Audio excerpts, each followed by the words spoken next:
Show is on the air. The biggest show in ESPN LA history. So the real thing that you should do is you should pay LeBron the money. Do it on a one-year deal. Don't give him multiple years. Give him what he wants on a one-year deal. Give him a big giant hug and say, we can't wait to see you back. And you kick the can down the road for a year. A little sabor. Yeah, I don't think people like being called hacks. You're the güero on the radio. Giant Mexican, horn section. And Did you have me on your show to berate me? Is that what you're doing now? give me a freaking break. I'm reacting to Art Bell. Yeah. Midnight in the desert. I'm Art Bell. Scott Kaplan, eat a fat one, bro. The Sedano and Kap Morning Show on 710 ESPN. The all-new ESPN LA app and on YouTube at ESPN Los Angeles. We're bigger than U.S. Steel. Wow, that's crazy. Well, you want to Bit boy. right now. Monstrous. Beto, I don't want to eat that. We did it, Dad. We did it. You were riding high on the stinger last time. Oh, big time. Right, that's right. Of course we were. So, mongrels, stay tuned. Hey, Beto, where you been, homeboy?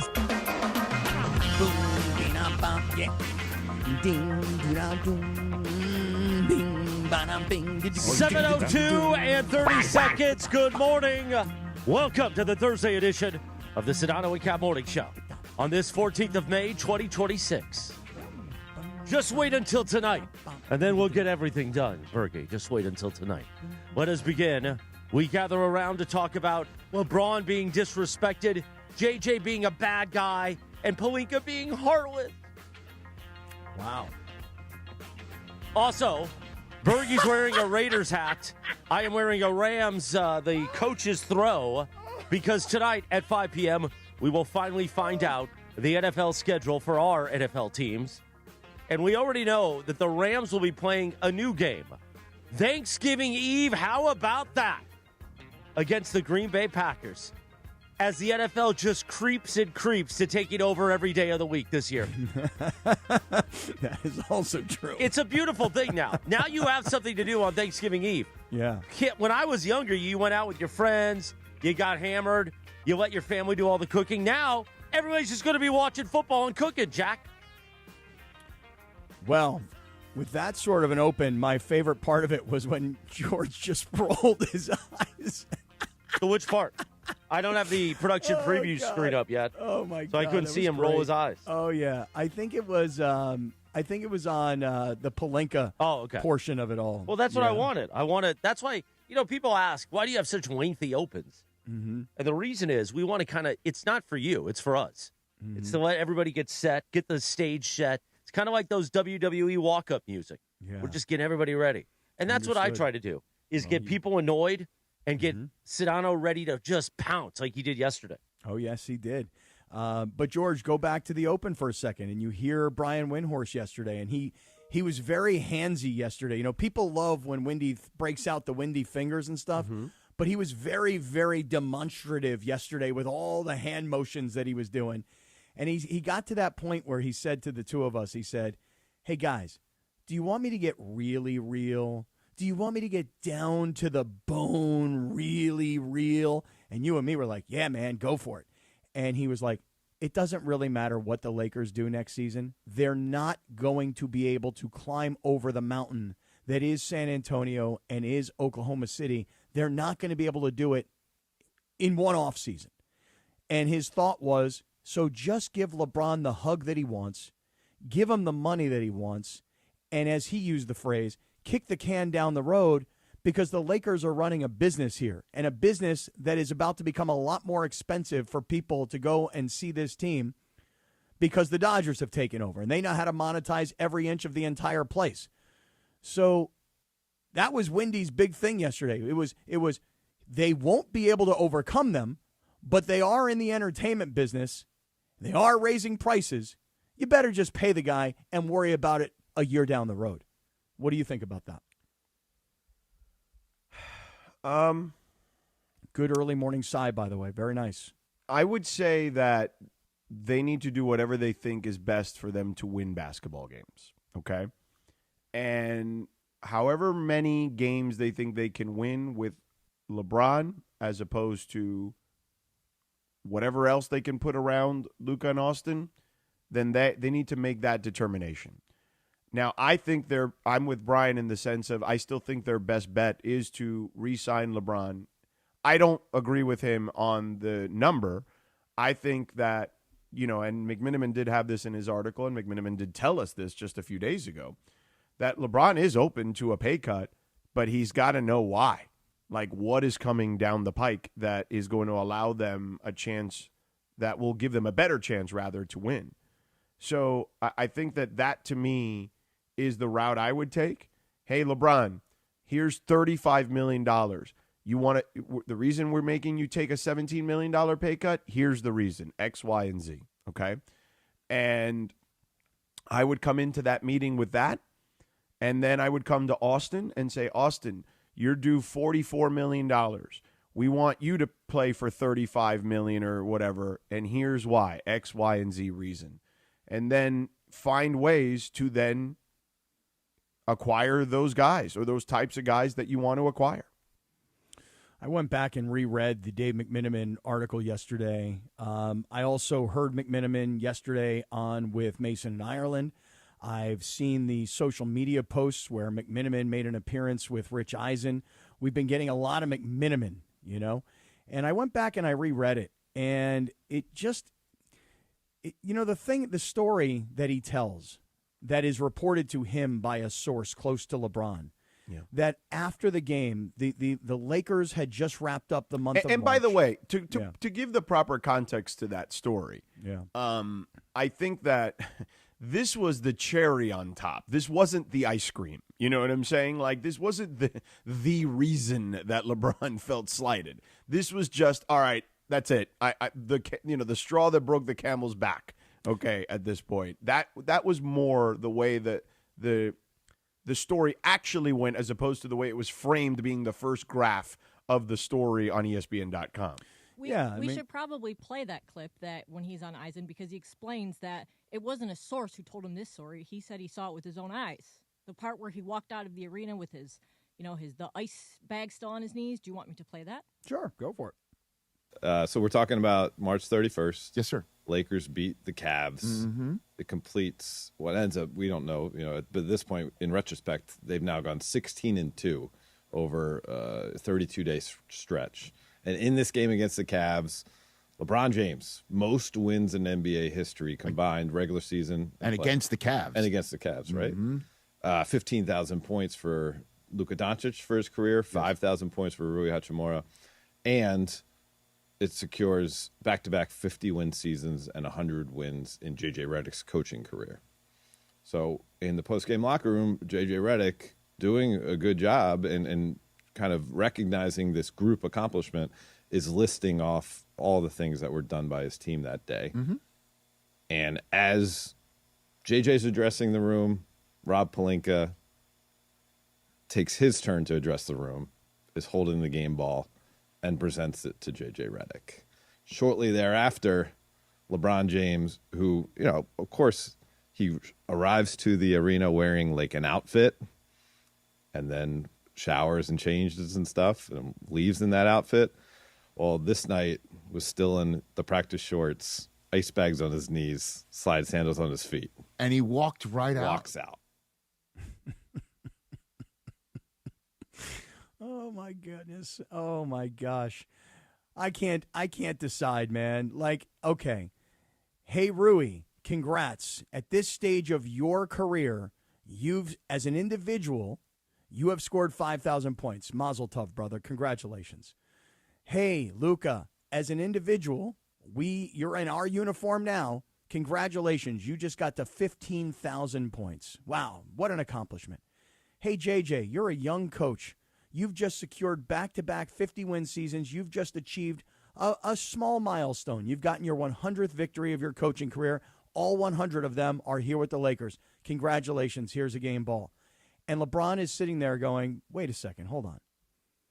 Over the course of my 23-year career, Cleveland, Miami, Cleveland, now the Lakers, I have achieved something that no other player in the history of the game has achieved.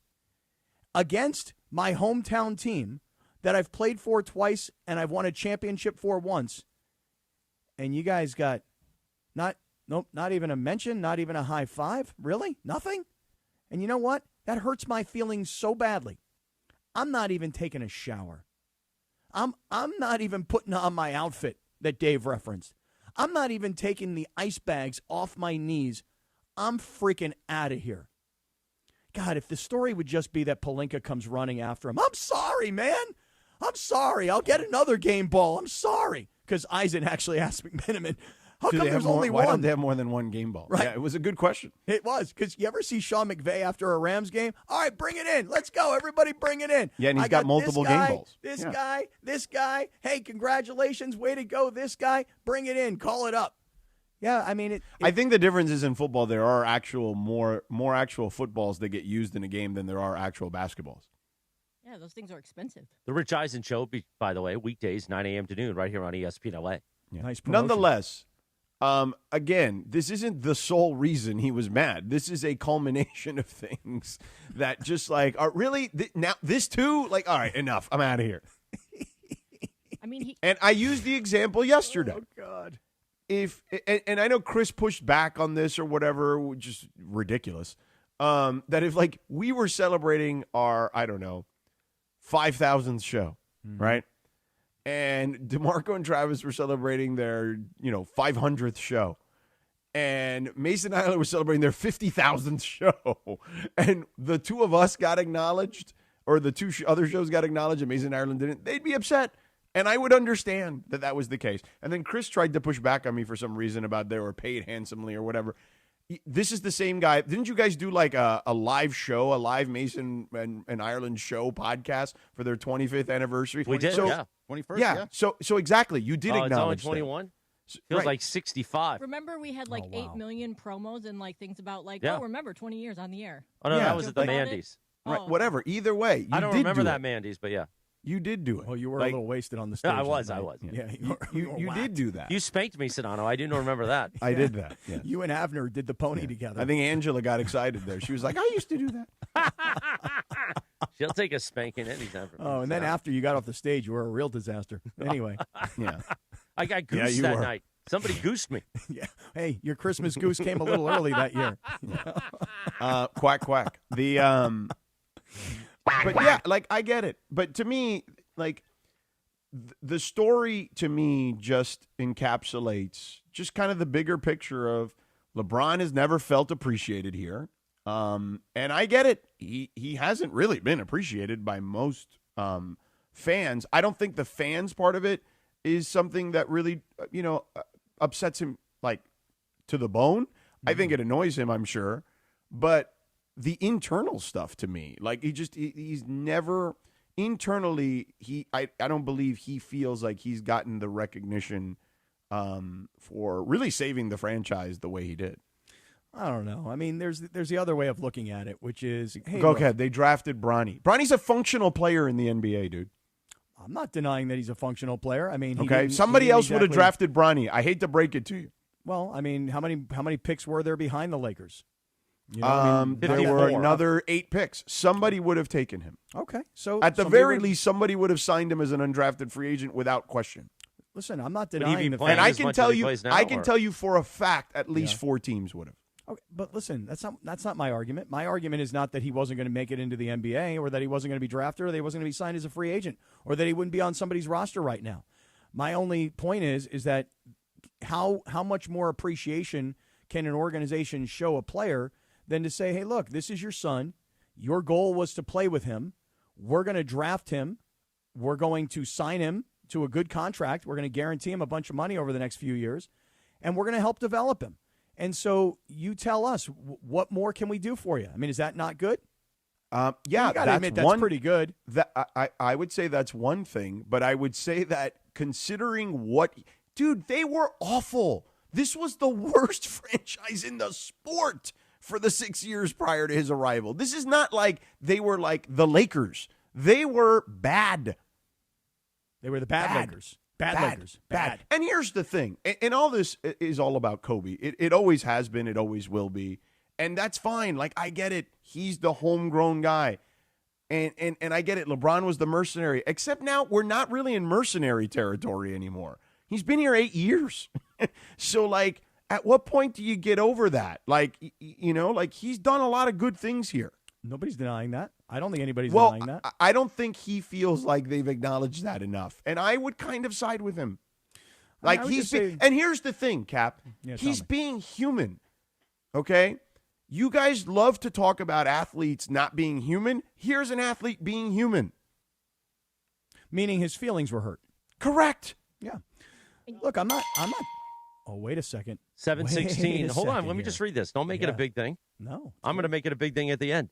You know what you could have done in these 16 minutes? Well, you could have gone to Valvoline Instant Oil Change, home of the 15-minute drive-through oil change. Visit SoCalOilChange.com for a location near you. Maybe you could have found some tissue to wipe your face. Now, I do have a question, Sedano, real quick. Do the talking points that you and McMiniman and Ireland, do they get couriered to your house, or is it like an email? Is it a fax? Now, how does that go? Christopher, I went and got, I had a doctor's visit yesterday. And because I had a little bit of like a sinus thing going on. You sounded great yesterday for having sinus. You should get a medical emergency kit. You're right. I should have, Cappy. So I should have just borrowed yours. Yeah, I could have given you some amoxicillin right out of mine. No problem. Right. And if you've got urination that stings, he'll take care of that too. Yeah, listen, I got it all. Yeah. And they took my blood pressure. Yeah. And it was a beautiful 110/67. Ooh, see, that is incredible for a man that is not on drugs. Like, I pay a lot of money to have blood pressure like that. And Cappy's blood pressure is like 150/88.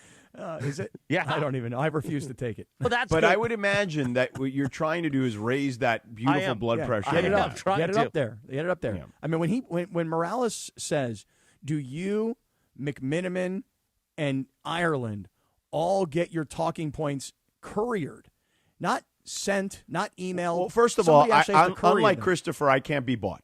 Okay? Oh, So let's start with that. I can be bought. Yeah, we know. You readily admit it. I admit I'm also, I can be bought. So there are no talking points. So much so that I'm willing to actually have the dissenting opinion that is not the popular opinion around here. Whereas you and Cappy, you fall in line here too plenty of times. You love to do the Hulk Hogan cup to my ear. Hey fans, I'm going to go to each side of the ring because I'm going to say the thing you love. Hey, because brother. That's the thing that I know that'll get me the most adulation. Let me tell you something, Mean Gene. They should get rid of LeBron. I don't care about that. I'm okay being honest and not getting the adulation because generally my honesty turns out to be accuracy. So I'm okay with that. Could you say that line again? Generally, my honesty turns into accuracy. Your honesty turns into accuracy. And then just, if you could, is there a way to possibly go the opposite direction on that phraseology where me and Morales are sellouts who just want the adulation of telling the fans what they want to hear, which is it's time to move on from LeBron? What's the opposite of that? The adulation and the honesty and all. I mean, is there an By the way, opposite I'm to it? okay with them not moving on. Like Wendy said, there's no reason to move on. You want to sell tickets? I'm fine not moving on. I just think this is like, oh, he's got his feelings hurt. Wait.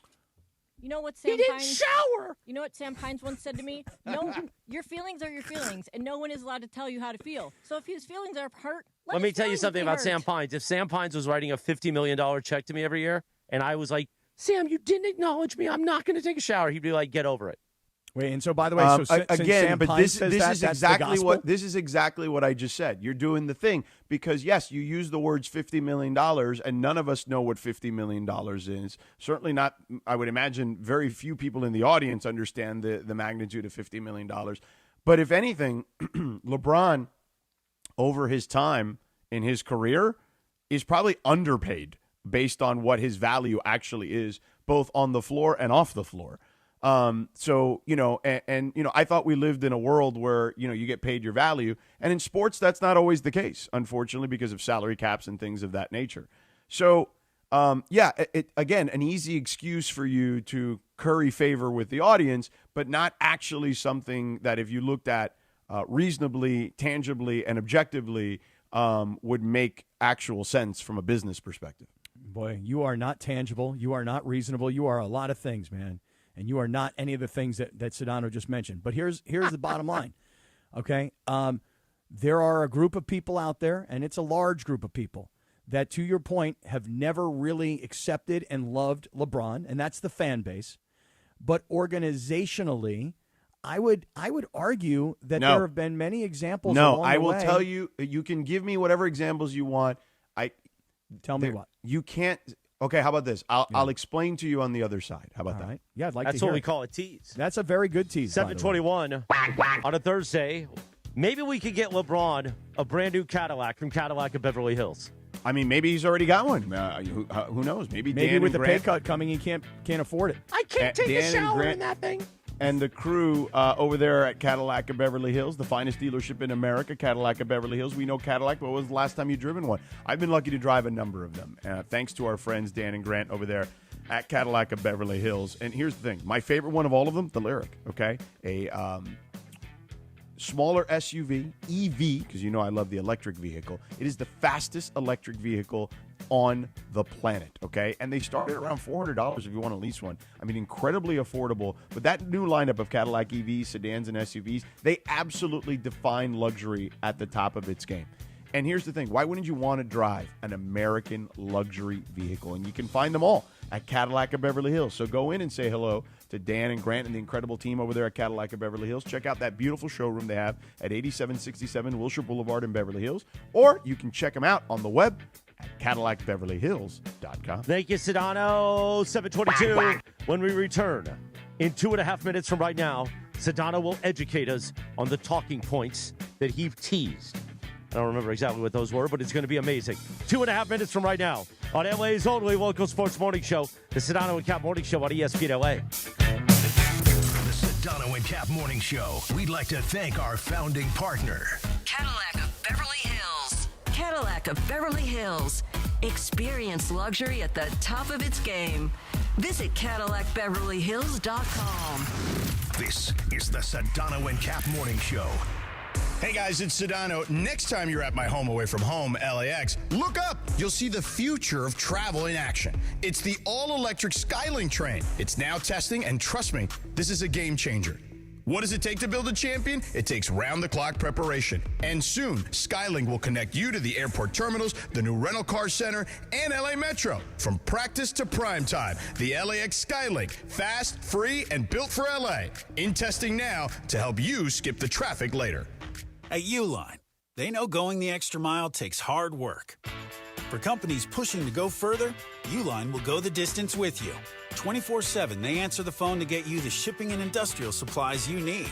Business can move fast. Unexpected large orders, adverse weather, new safety guidelines, and changing economic trends. Uline works hard keeping 41,000 items ready to ship, minimizing detours on your way to the extra mile. Visit uline.com.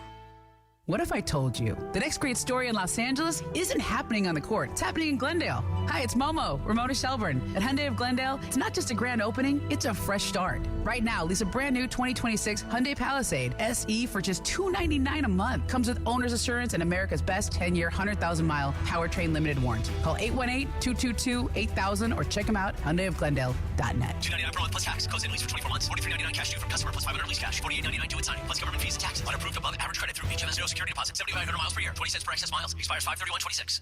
I'm talking purple and gold. Evan Cohen here. PayPal is now the official peer-to-peer payment sponsor of the NFL, which means all the money moments that fandom creates, whether splitting tailgate costs or chipping in on tickets and game day food between friends, are covered. Wherever the game is played or watched, PayPal moves with fans. You can send money through text, email, or directly to your friends with eligible accounts on Venmo. Just download the PayPal app and share all the moments that matter. Account with PayPal is required. Not available in all regions where PayPal operates. In sports, the tape never tells the whole story. Hiring is no different. AI can make candidates look like an MVP on paper, so knowing the person and the skills behind the resume matters. That's where Robert Half changes the game. Our recruiters combine their expertise with award-winning AI to evaluate skills and fit quickly. Learn how we can find you specialized talent in finance, accounting, technology, and more. At Robert Half, we know talent. Visit roberthalf.com/talent today. Good morning. It's Mike Trudell here. Ball knower extreme, or at least as Morales calls me. Now you're starting your day with the Sedano and Kap morning show, and don't miss the first night of Lakers talk with me, Mike Trudell. Debuting tonight from 6 to 8 p.m. I'm talking purple and gold and taking your calls. Now it's back to the Sedano and Kap morning show on your home of Lakers basketball, ESPN LA.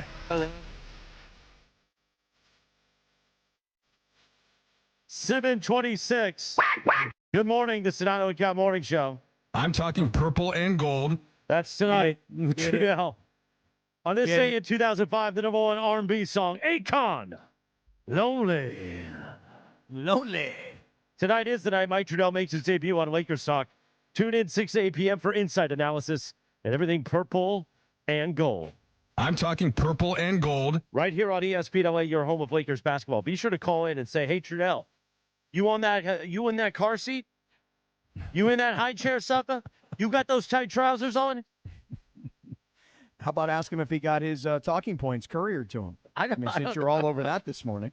Also, today is Buttermilk Biscuit Day. Oh, really? Trudell's got some nice biscuits, but not like Sedano. No. Quack, quack for the kids. A buttermilk biscuit. Nice. Open wide with it's delicious sausage and gravy, which, by the way. Wait, how did people eat breakfast like that and then go work in the fields all day and farming? I couldn't do it. I had to go to sleep. I know. I'm still recovering from the Dodger game 2 nights ago. Swear to you. Good God, man. By the way, I didn't have the same issue you had. Yeah. I went all Papa Smurf on this thing. It was just terrible all day long. Ugh. Meanwhile, let's get to the teas. Yeah. So here's what I would say. The ultimate sign of respect is obliging, and at least, if not obliging, at least really listening and helping your quote-unquote superstar in regards to talent acquisition, right? Mm-hmm. Like when Luka got here, what was the first thing they did? I don't know. Told them, hey, whatever you want to do, we'll do it for you. I don't know. What was the first thing they did? They went to dinner. I mean, McMiniman told us the other day, right? He said, hey, we need a big man. Here's a list of big men. Who do you want? Mm-hmm. Right? You've been here 10 minutes, okay? Okay. Right. Meanwhile, Anthony Davis and LeBron were clamoring for another big the entire time, like that season. And it didn't happen. Yes, they went after Russell Westbrook, but I will tell you, no one will convince me otherwise because I have plenty of reason to believe that everyone was in on that, okay? But, and you're not going to hit on all of them, okay?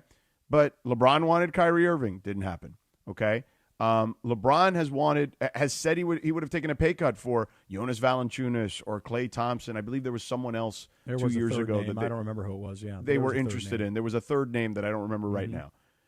And he was said, hey, man, just go get those guys. Like, they're available.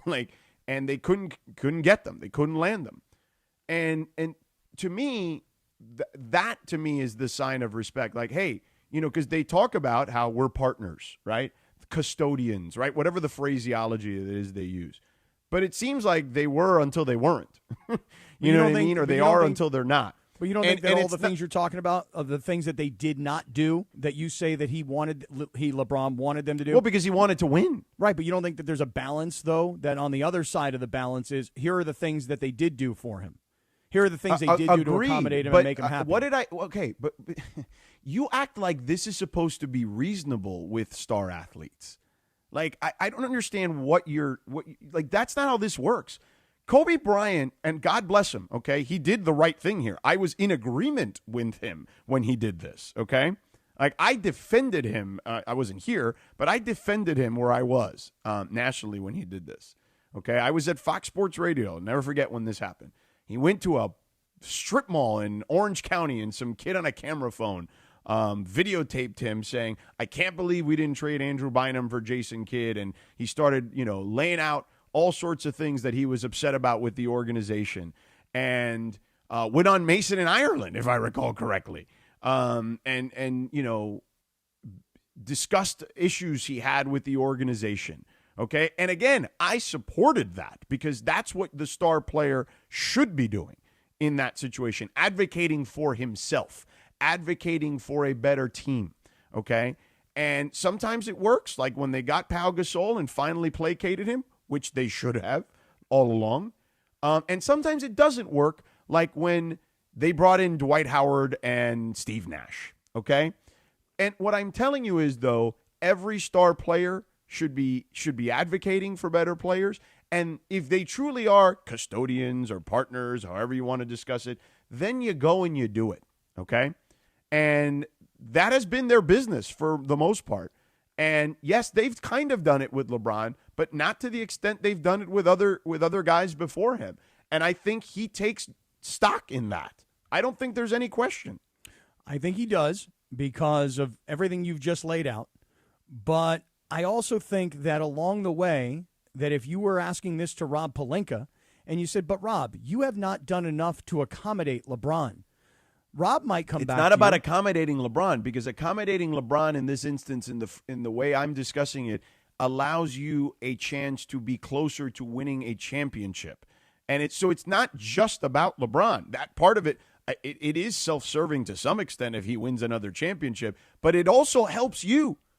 No, but what you're saying, though, is that as a star player, you should go and advocate for what you think the team needs to do. Correct. Right? And so LeBron is not the kind of guy that sits back and goes, well, do whatever you guys want to do. I'm just here to play ball. That's not who he is. LeBron is a guy who has a voice. And by the way, as we've talked about. And by the way, they welcomed that voice, of course, at least initially.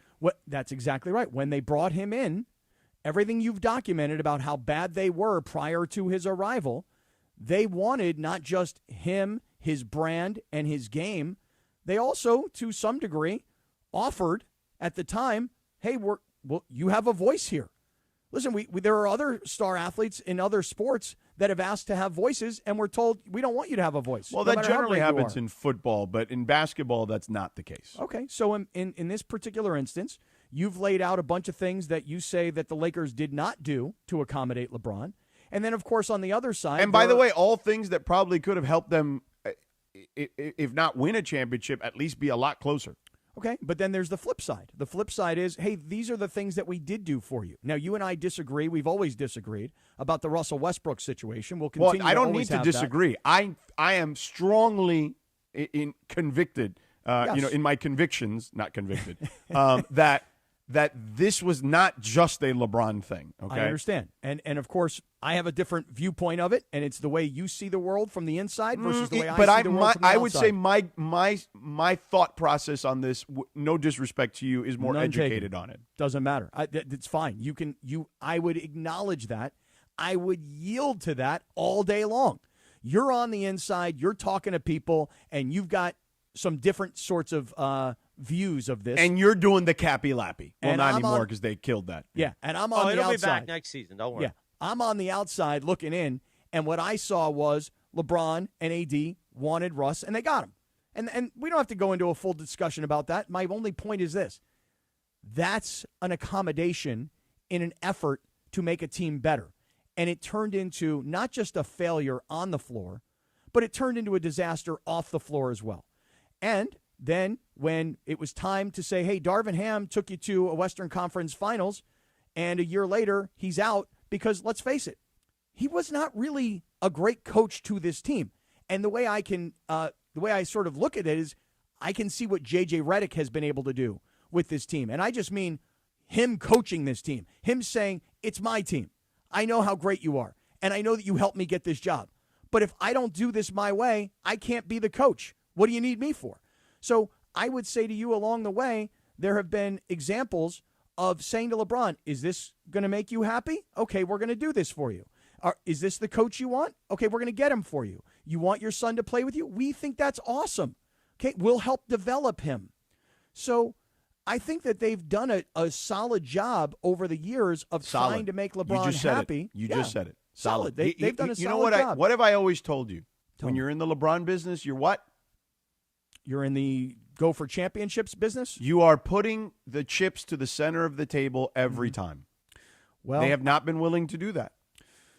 Well, I think that now, more so than ever before, now this comes to light for this reason. based on the McMiniman reporting yesterday and the story that we're telling, and LeBron's feelings are hurt, and you're talking about him being a human, and that's kind of an interesting thing to see because he's kind of a robot machine, like impenetrable. A guy who just can't be torn down, broken down. The age won't take him down. The thing is that now we're at a point, George, where the organization has made a statement, and the statement is, you're not our future anymore. In 2018 or 19, whatever year it was, 2018, you were our future. But today, in 2026, and actually go back to 2025. He's still your second best player. I can acknowledge that. But he's no longer your number one guy. And by the way, not by a small margin. Oh, no, I can acknowledge that as well. But you said it yourself, that the minute that Luka walked through the door, they said, what do you want? How can we accommodate you? How can we help you achieve what you're trying to achieve? It was no longer a partnership. Correct. The partnership at that point was on life support. Clearly it felt non-existent. Yeah, LeBron. According to these stories. Yeah, LeBron at that moment knows I'm no longer the guy they're going to come ask what I think. And by the way, if I walk through the front office and I go, hey, guys, you know what we should do? We should do this. They're going to be like, yeah, thanks, LeBron. Go ahead. Go out. Hey, Luka, what do you think? So LeBron knows this. And that's one of the things that Dave brought up in the piece. The thing that upset him, and you said it yourself, this was the cherry on top. This was not the straw that broke the back.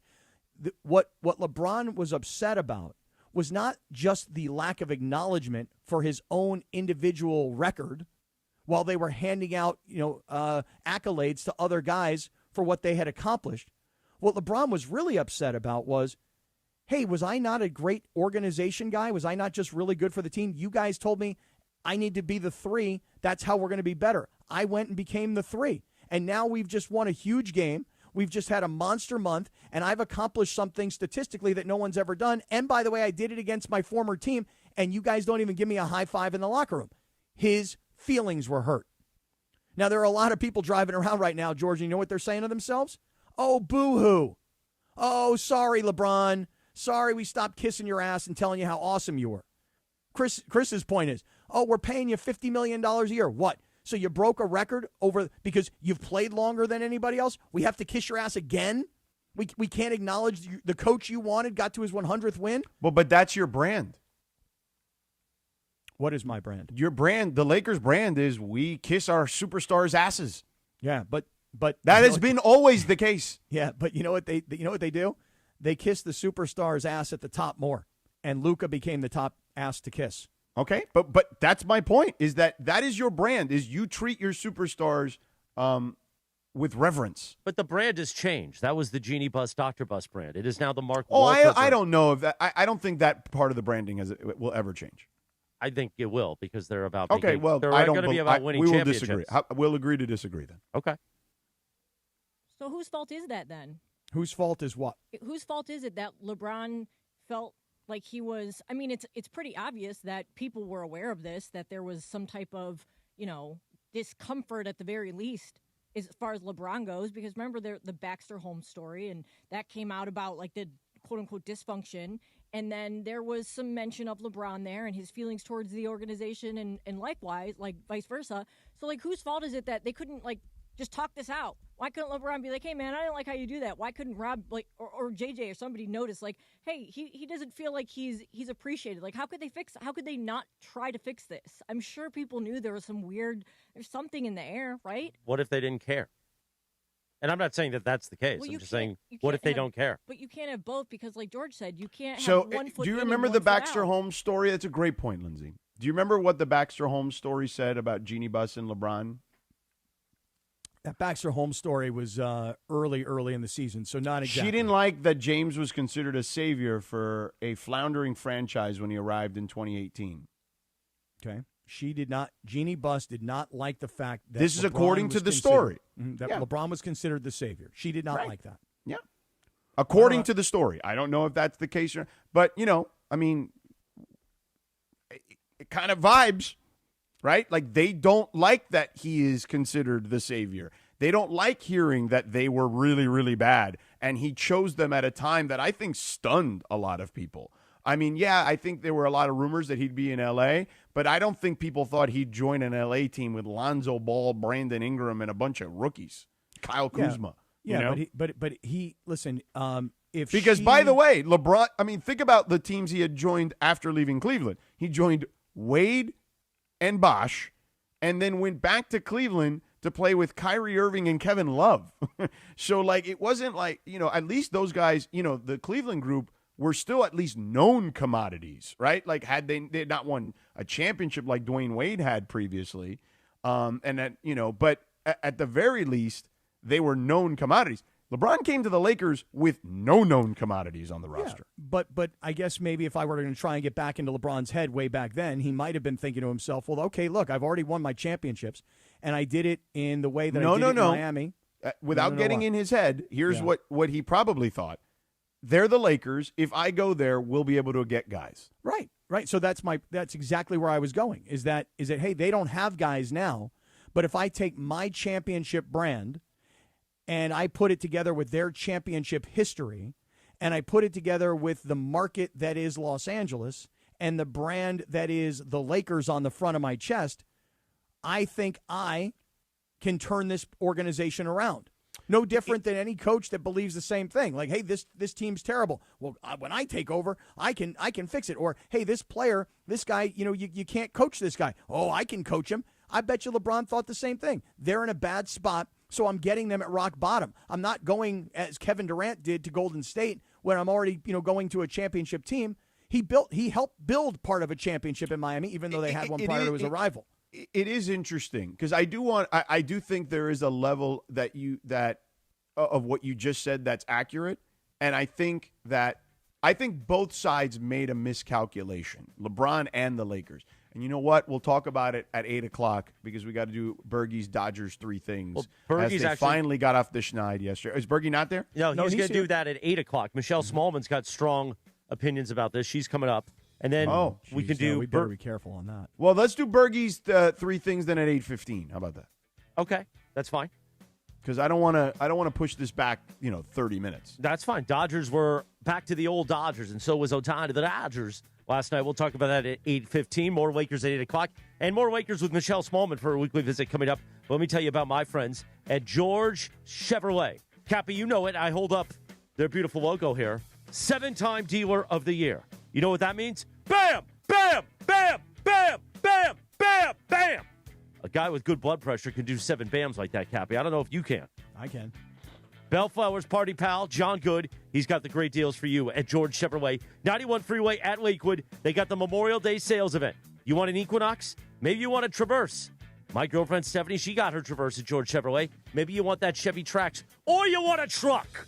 You want to ride around in a truck and feel like a proud American. It is Military Appreciation Month. Go get that Silverado. They also got the Silverado EV and the Colorado. If you don't want a Silverado, maybe you want a Tahoe, or you want to spend Memorial Day weekend reliving your youth.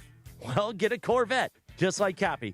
Go see John Good, Bellflower's party pal, and his guy Kevin Rivas. 91 Freeway at Lakewood in the city of Bellflower. George Chevrolet. GeorgeChevy.com. GeorgeChevy.com. 7-time dealer of the year. Proud partner for a decade with ESPN LA. They're going to take care of you, sucker, at George Chevrolet. Michelle Smallman joins us in 3 minutes from right now. The Sedano and Kap Morning Show. We'd like to thank our founding partner, LAX, Los Angeles International Airport, where change is in the air.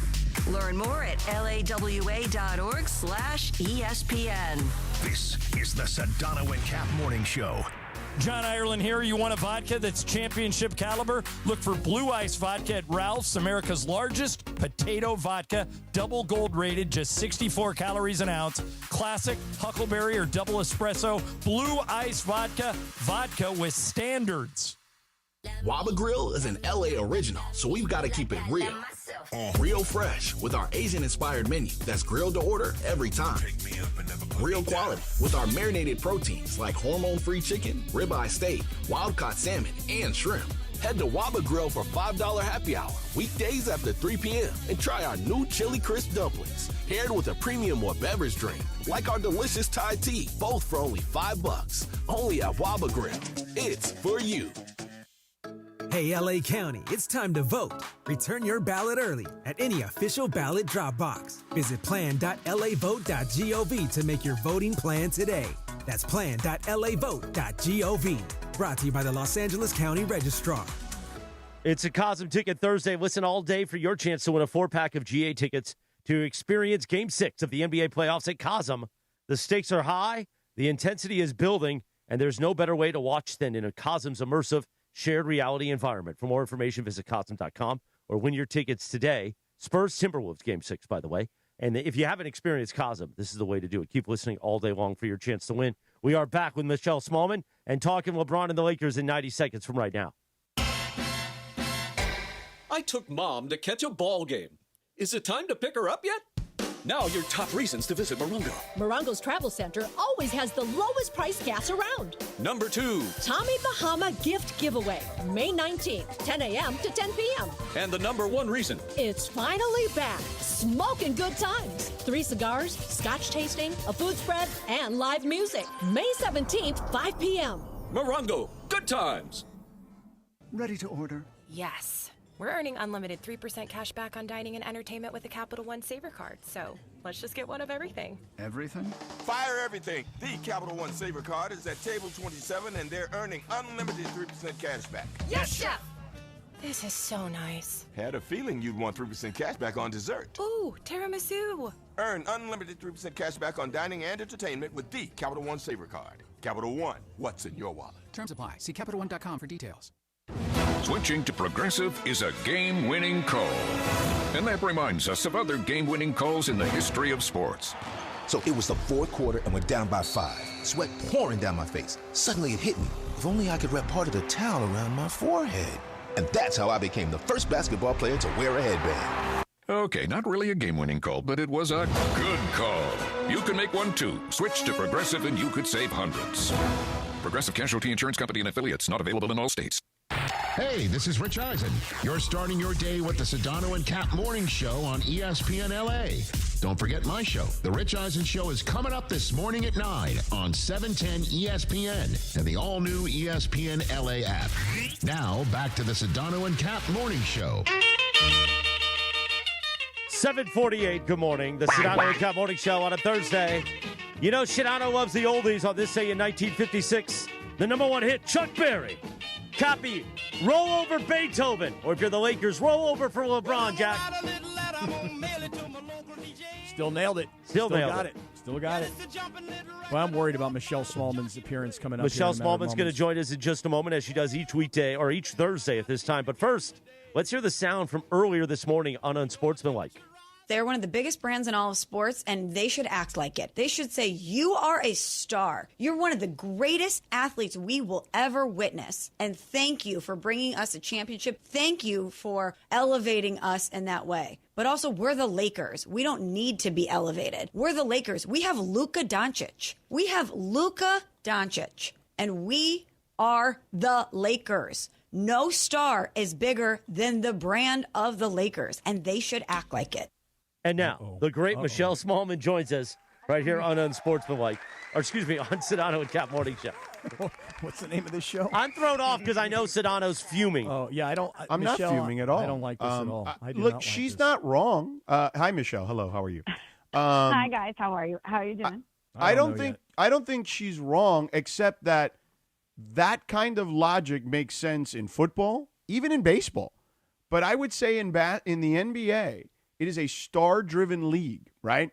And there's a reason the Lakers gave Magic Johnson the first 25-year, $25 million contract. And there's a reason they gave Kobe that $50 million at the end of his career when he was no longer Kobe Bryant. Because, yes, the Laker brand is the strongest brand in the sport, and it's the crown jewel of the NBA. But their entire brand is also, we cater to our stars. And they have not done that with LeBron in the same way they've done it with others. And I get it. He's not a homegrown Laker. But, neither really was Kareem technically originally either. And also what I would add is that LeBron is no longer a mercenary here in L.A. He's been in L.A. 8 years, longer than any stint he's had at any other stop in his career. So while I think that they've done a lot of things for LeBron, but as I illustrated earlier, I think, Michelle wasn't here, there have been plenty of things LeBron wanted that was for the betterment of the team that did not get done. And that is a bit surprising based on the way the Lakers generally do business historically. And I would add that both sides probably made a miscalculation here. Okay. We talked earlier, Michelle, I don't know if you remember the Baxter Holmes story earlier this season about all the stuff that was going on in Lakerland. And it was well beyond just LeBron and Jeannie and the Lakers. There was a lot of internal Buss family stuff in there, if you recall. But that aside, what I would say is the miscalculation I think both sides made was LeBron, and Cappy and I were talking about this a second ago. LeBron came to the Lakers at their worst. I mean, their worst. Like, this is not even debatable. It's a fact. Like, they were, the 6 years prior to LeBron were the worst stint in Laker history. Even if you take out those last 2 years of Kobe, which were really bad when Kobe was no longer capable of being Kobe, the stretch just from Kobe to LeBron, they were 43 and 121. And I think LeBron, Cappy, you're kind of onto something. LeBron came to the Lakers thinking, okay, I can bring my big brand to the Lakers. They're at their lowest point. We'll get guys to come to the Lakers because it's the Lakers and it's me, and we've proven that guys will play with me, and we'll figure this thing out.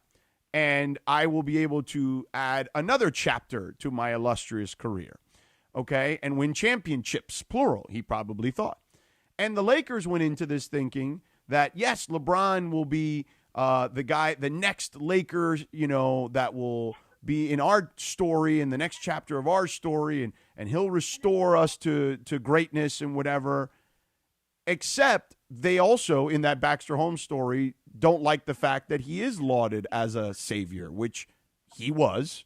I don't think there's any debating that part of it. So I think both sides felt like they were going to get something out of the relationship that they didn't get ultimately 8 years later. And I think both sides feel aggrieved and like they didn't get the proper adulation or respect. And here we are now, 8 years later.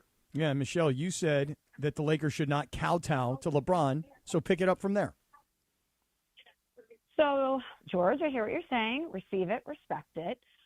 Counter, you said that they haven't really catered to LeBron. I would argue that they absolutely have. AD, Russell Westbrook, they drafted his son. They brought in his podcast partner to be the head coach. Obviously, JJ's done a great job, but it feels like at every turn they have done things to make LeBron happy and do what he believes is in the best interest of his career and the team holistically for them to win.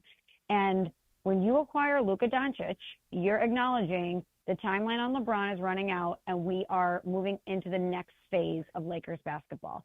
And LeBron was remarkable this year.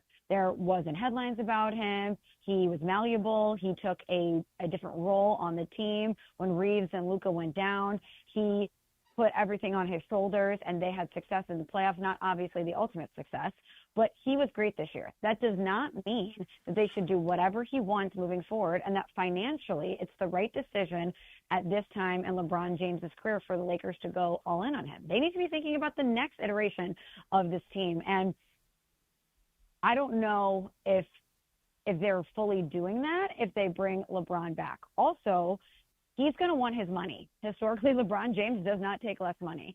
And if I'm the Lakers, feel like I might be in a power position from that standpoint, because the teams that are going to be able to give you the money, you're probably not going to be able to compete for a championship. Also, if this is the end, you want to go to a place where it matters for it to be your farewell tour. Cleveland, it would matter. Obviously, with the Knicks, it would matter. And with the Lakers, it matters. There's not a lot of places out there that are going to satisfy all the things LeBron wants, which is to compete, to have the control, to get the money, and for it to matter. So I think the Lakers are actually in a huge power position here when it comes to LeBron, which is not a place that they have been in the past in his career when they've done all these things for him. Okay, well, here's what I would say. Wow. Careful let's here, start, Michelle. Let's start here with the catering part of it. What I would tell you is, having covered LeBron for 16 years now, that if you are going to be in the LeBron James business, it isn't a sometimes you're all in conversation. It is the expectation is you are putting the chips to the center of the table every year. And during LeBron's tenure, there were numerous times in these 8 years where they did not. He wanted Kyrie Irving, which would have probably put them in a position to win a championship because, oh, by the way, he ended up in Dallas and ended up in the finals with Luka, okay? You would have added Kyrie Irving to AD and LeBron. They probably are in the finals. They also, 2 years ago, he told them, I'll take a pay cut. There's a multitude of guys out there that we can add to this roster that can help us win a championship. They couldn't land any of them, okay? So he took enough of a pay cut to get them under the second apron so they wouldn't have to pay luxury taxes in an enormous amount, okay? So he actually kind of still did them a business solid despite the fact that, which he didn't have to do, despite the fact that they didn't land one of the players he was willing to take a pay cut for. So there's that, right? And again, my point is this. If you're in the LeBron James business, you go in this business understanding you are pushing the chips to the center of the table every single time. Not 75% of the time, not 50% of the time, not even 90% of the time, 100% of the time. But Michelle, right? I think wait, Cap, I'm not done. Wait, there's more. Okay, keep going. What I would then I would add the Luka component. I would say LeBron has been incredibly welcoming to Luka, and this is not a LeBron versus Luka thing by any stretch of the imagination. Okay, Luka came to this franchise shell shocked. Okay, he did not look like the same player. He did not look like the same person. I would say for the majority, if not all, of last season. All right. LeBron's first game with Luka, I covered it. I was there on the broadcast. He went in the huddle. I was standing right there in front of them. And he said, and this was then broadcasted on television, hey, don't try to fit in. Do you. You be you. We'll fit around you. Okay? The first words to him, which, by the way, we were told he said privately to him as well. Okay? Did it privately and publicly. I think with the Luka part of the equation, it's the little things like, hey, the Lakers, particularly Rob Pelinka, who is the one of the voices of the organization, always talking about we're partners with our superstars.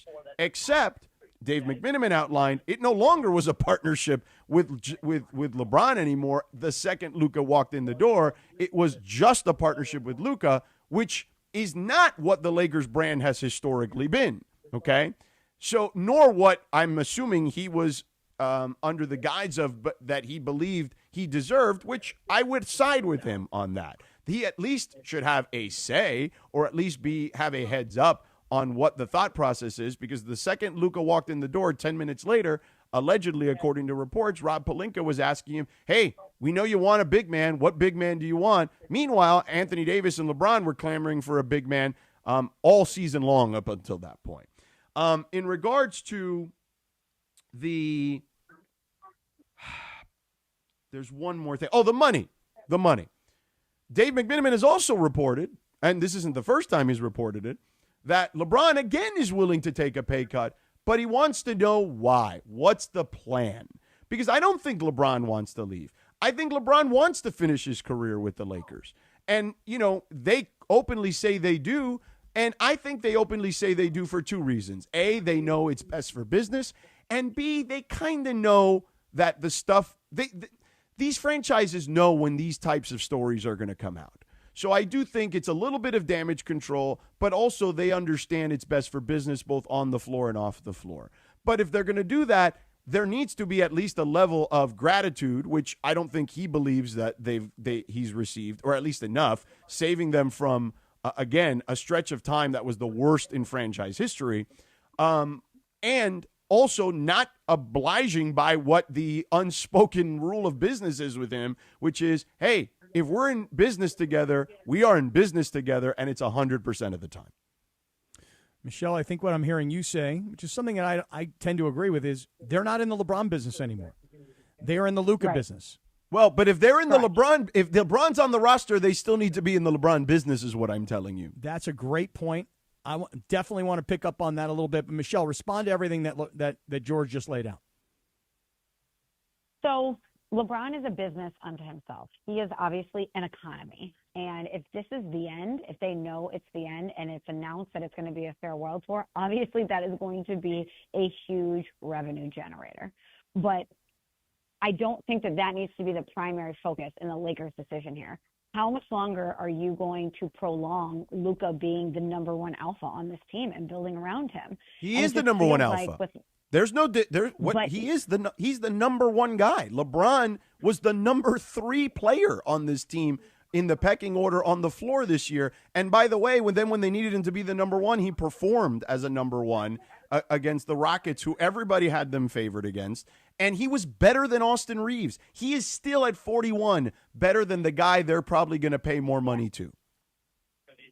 But you can say that Luka is the alpha, that Luka is the number one. I don't know if that can actually ever exist in theory when LeBron James is. Then that's a Luka problem. But do you disagree? LeBron. No, but that's a Luka problem. And by the way, play. Michelle, it's in never Dallas, going to be like this is fully my team when he's there. Yeah, but also this is part of the problem in Dallas too. This was, there were a number of reasons they wanted to get rid of him in Dallas, okay? Mostly they felt he was going to break down and not worth the $350 million. That is number one with a bullet, not even like, there's not a close second. But I would say somewhere on the list is, he's kind of not really a great leader.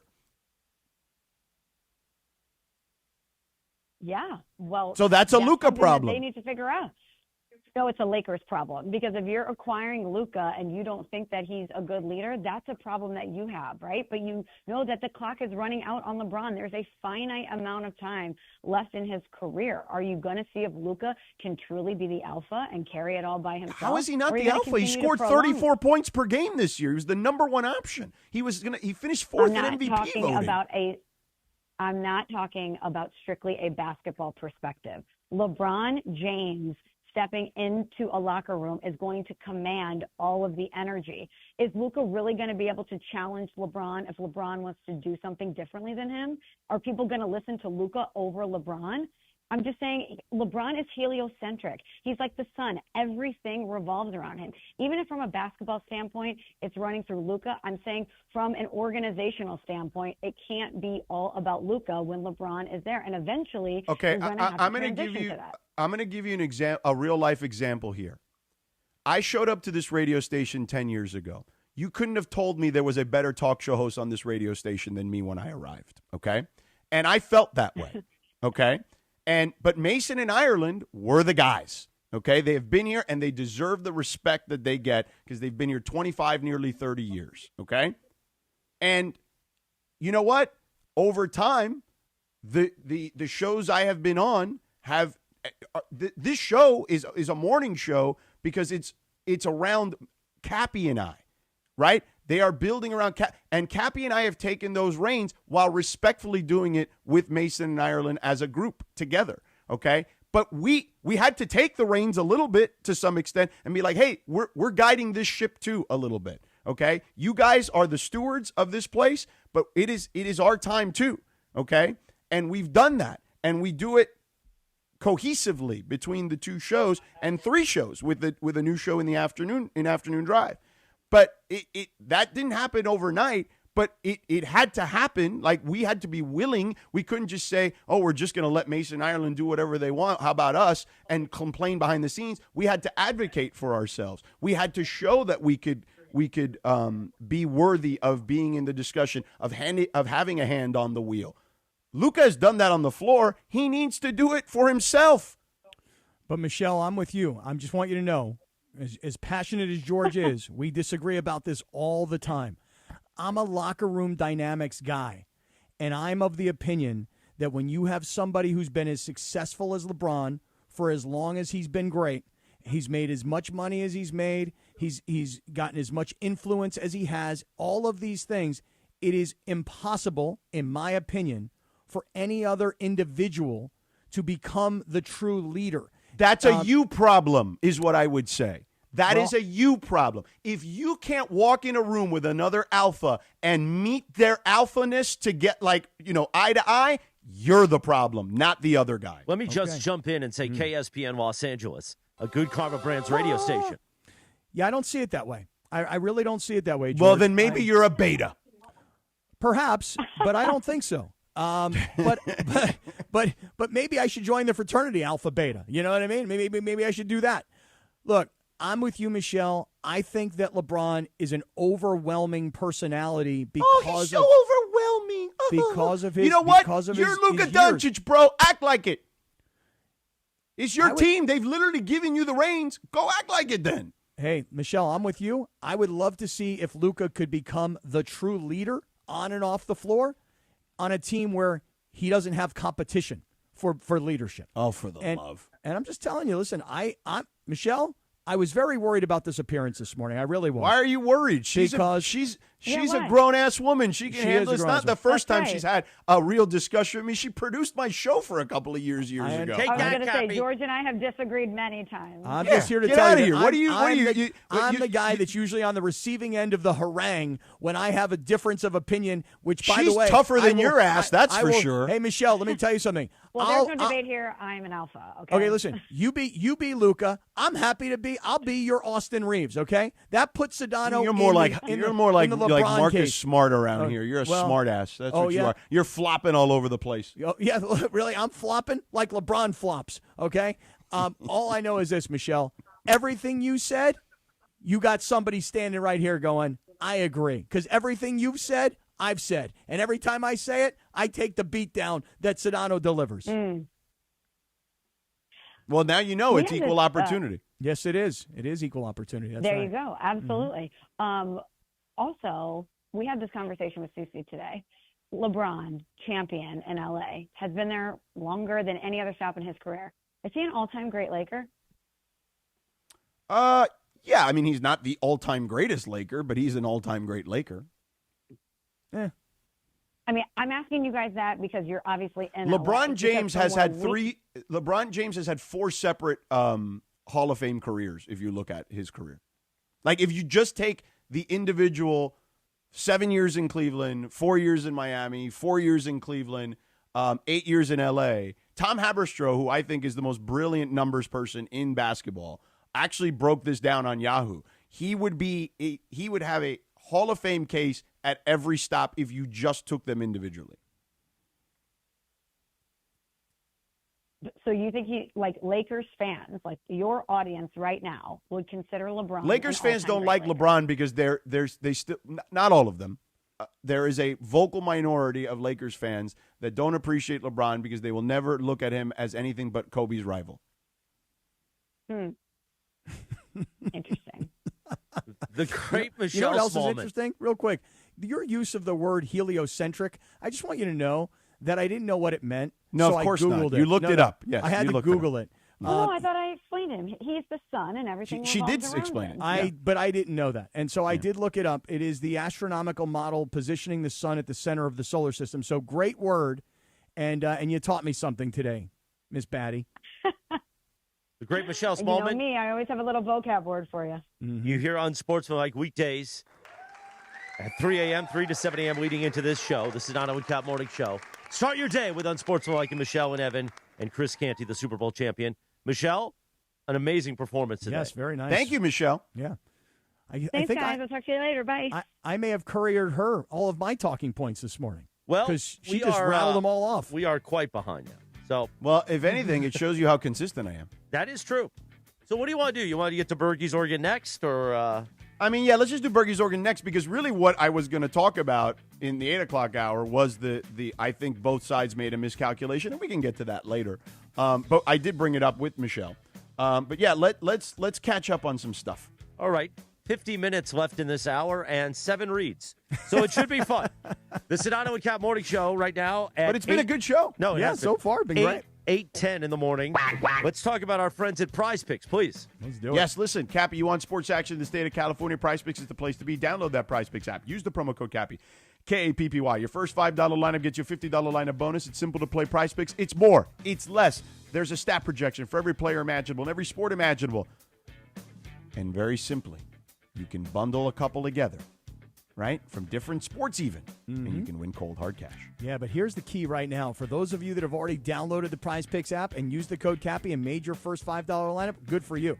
For those of you guys that have still not done it, you've been hearing us talk about Prize Picks for years. Now's the time to do it because right now it's the Do It Live 2026 NBA Finals Sweepstakes. You pick live squares during the NBA playoffs, and you could win a trip for two to the NBA Finals. All you have to do is just make a $5 lineup with at least one live NBA player pick during any part of the NBA playoffs. So if you haven't done it by now, you still got plenty of time. Live player picks are picks that are made after the game has already tipped off, the game is in progress. So you're watching the game, you've got your Prize Picks app open, and you make a decision that you think Anthony Edwards is going to score more than 12 points in the third quarter, as an example. You make that pick, you're eligible for the Do It Live Final Sweepstakes, and you and a guest could be at the NBA Finals as a guest of Prize Picks. Prize Picks, a preferred partner of the NBA. I don't know if you realize, Chris, but this hour is also brought to us by our friends at Angelica's Insurance, right? Sure. Well, Angelica's Insurance. Sure it is. Every team needs a strong defense, and Angelica's Insurance has got you covered. From auto and home to business and life, they build a plan just for you. Even DUI and SR22 coverage to get you back on the road fast. Visit angelicas-ins.com for a free quote today. See, that's Sedano trying to throw me a curveball, and I still hit it because he's mad at me because I'm supposedly, LeBron. No, I'm not mad at you. I'm trying to get reads in because you said there's 7 You of them. threw me a curveball, and you didn't think I'd hit it. I ain't Cappy, man. What do you mean you ain't Cappy? 8:12. We'll be back in 4 minutes from right now on LA's only local sports morning show, the Sedano and Cap Morning Show on ESPN LA. The Sedano and Cap Morning Show. We'd like to thank our founding partner, East Central Hotel, the official downtown home away from home for Cappy and Morales. EastCentralHotel.com.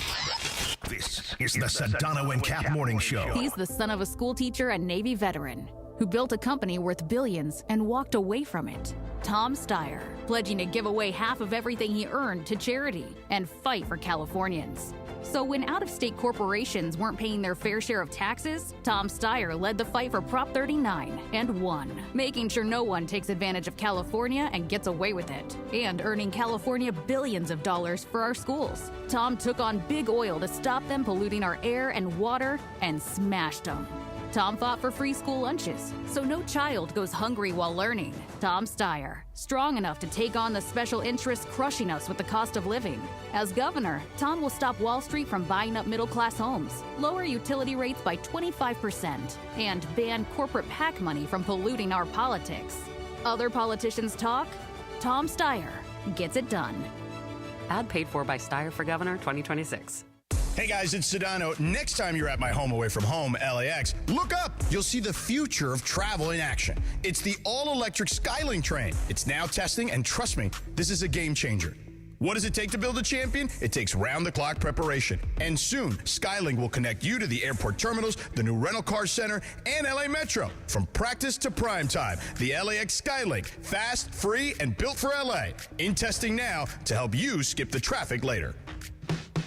Children's Hospital Los Angeles' biggest event of the year is back for the 10th year. Walk and Play LA brings the community together for a day of fun and philanthropy, all to support young patients who need life-saving care. Hi, it's Chris Morales, and you can enjoy me and enjoy a scenic 3K walk, plus a festival with music, games, and sports activities for all ages. Join me Saturday, June 6th at the Santa Monica Pier. Register today at walkandplayla.org and use the discount code PLAY to save $10 on your registration. Yeah, we're just a couple of guys messing around. That's what we are.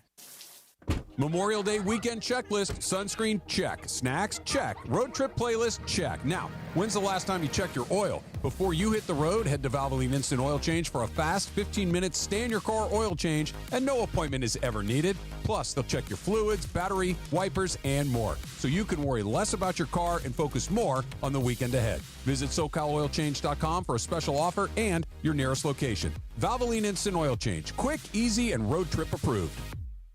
Pizza Hut is bringing the heat with their new hand-tossed crust. Crispy and golden on the outside, soft and fluffy on the inside, finished with buttery garlic parm seasoning in every bite. And right now, grab a large pizza with any 3 toppings for just $11.99, delivery or carryout. When you're hungry for big flavor, keep the Pizza Hut coming with the $11.99 large 3-topping deal. Order now at pizzahut.com or download the Pizza Hut app. Limited time offer. Additional charges for extra cheese and toppings, stuffed crust, and original pan. Chris Kenny here. PayPal is now the official peer-to-peer payment sponsor of the NFL, which means all the money moments that your fandom creates, whether splitting tailgate costs or chipping in on tickets and game day food between friends, are covered. Wherever the game is played or watched, PayPal moves with fans. You can send money through text, email, or directly to your friends with eligible accounts on Venmo. Just download the PayPal app and share all the moments that matter. Account with PayPal is required, not available in all regions where PayPal operates. Less than 4 in 10 kids aged 6 through 12 are playing sports regularly. 4 in 10 kids? Let it sink in. Just 4 in 10 kids. ESPN is building a nationwide coalition powered by Disney called Take Back Sports, with the purpose of training more coaches, expanding access, and creating community-driven sports programming that puts kids and fun first. We're working on that story. We hope you'll join us. Visit takebacksports.org to learn more. The Sedano and Kap Morning Show, presented by Call Jacob and Jacob Emrani. The new phone number, 800-345-6789. My guy, your guy, Cappy's guy, the great Jacob Emrani. 800-345-6789. With a new phone number, 800-345-6789. Oh. 8:16, good morning. Sedano and Kap Morning Show on a Thursday. On this day in 1997, Aqua released the song Barbie Girl, Cappy. Oh, yeah, Barbie Girl. Today Didn't is really get into the movie. I must tell you guys, like the Barbie movie, I really turned it off halfway in. I never saw it. People loved it. I know, people love that movie. Yeah.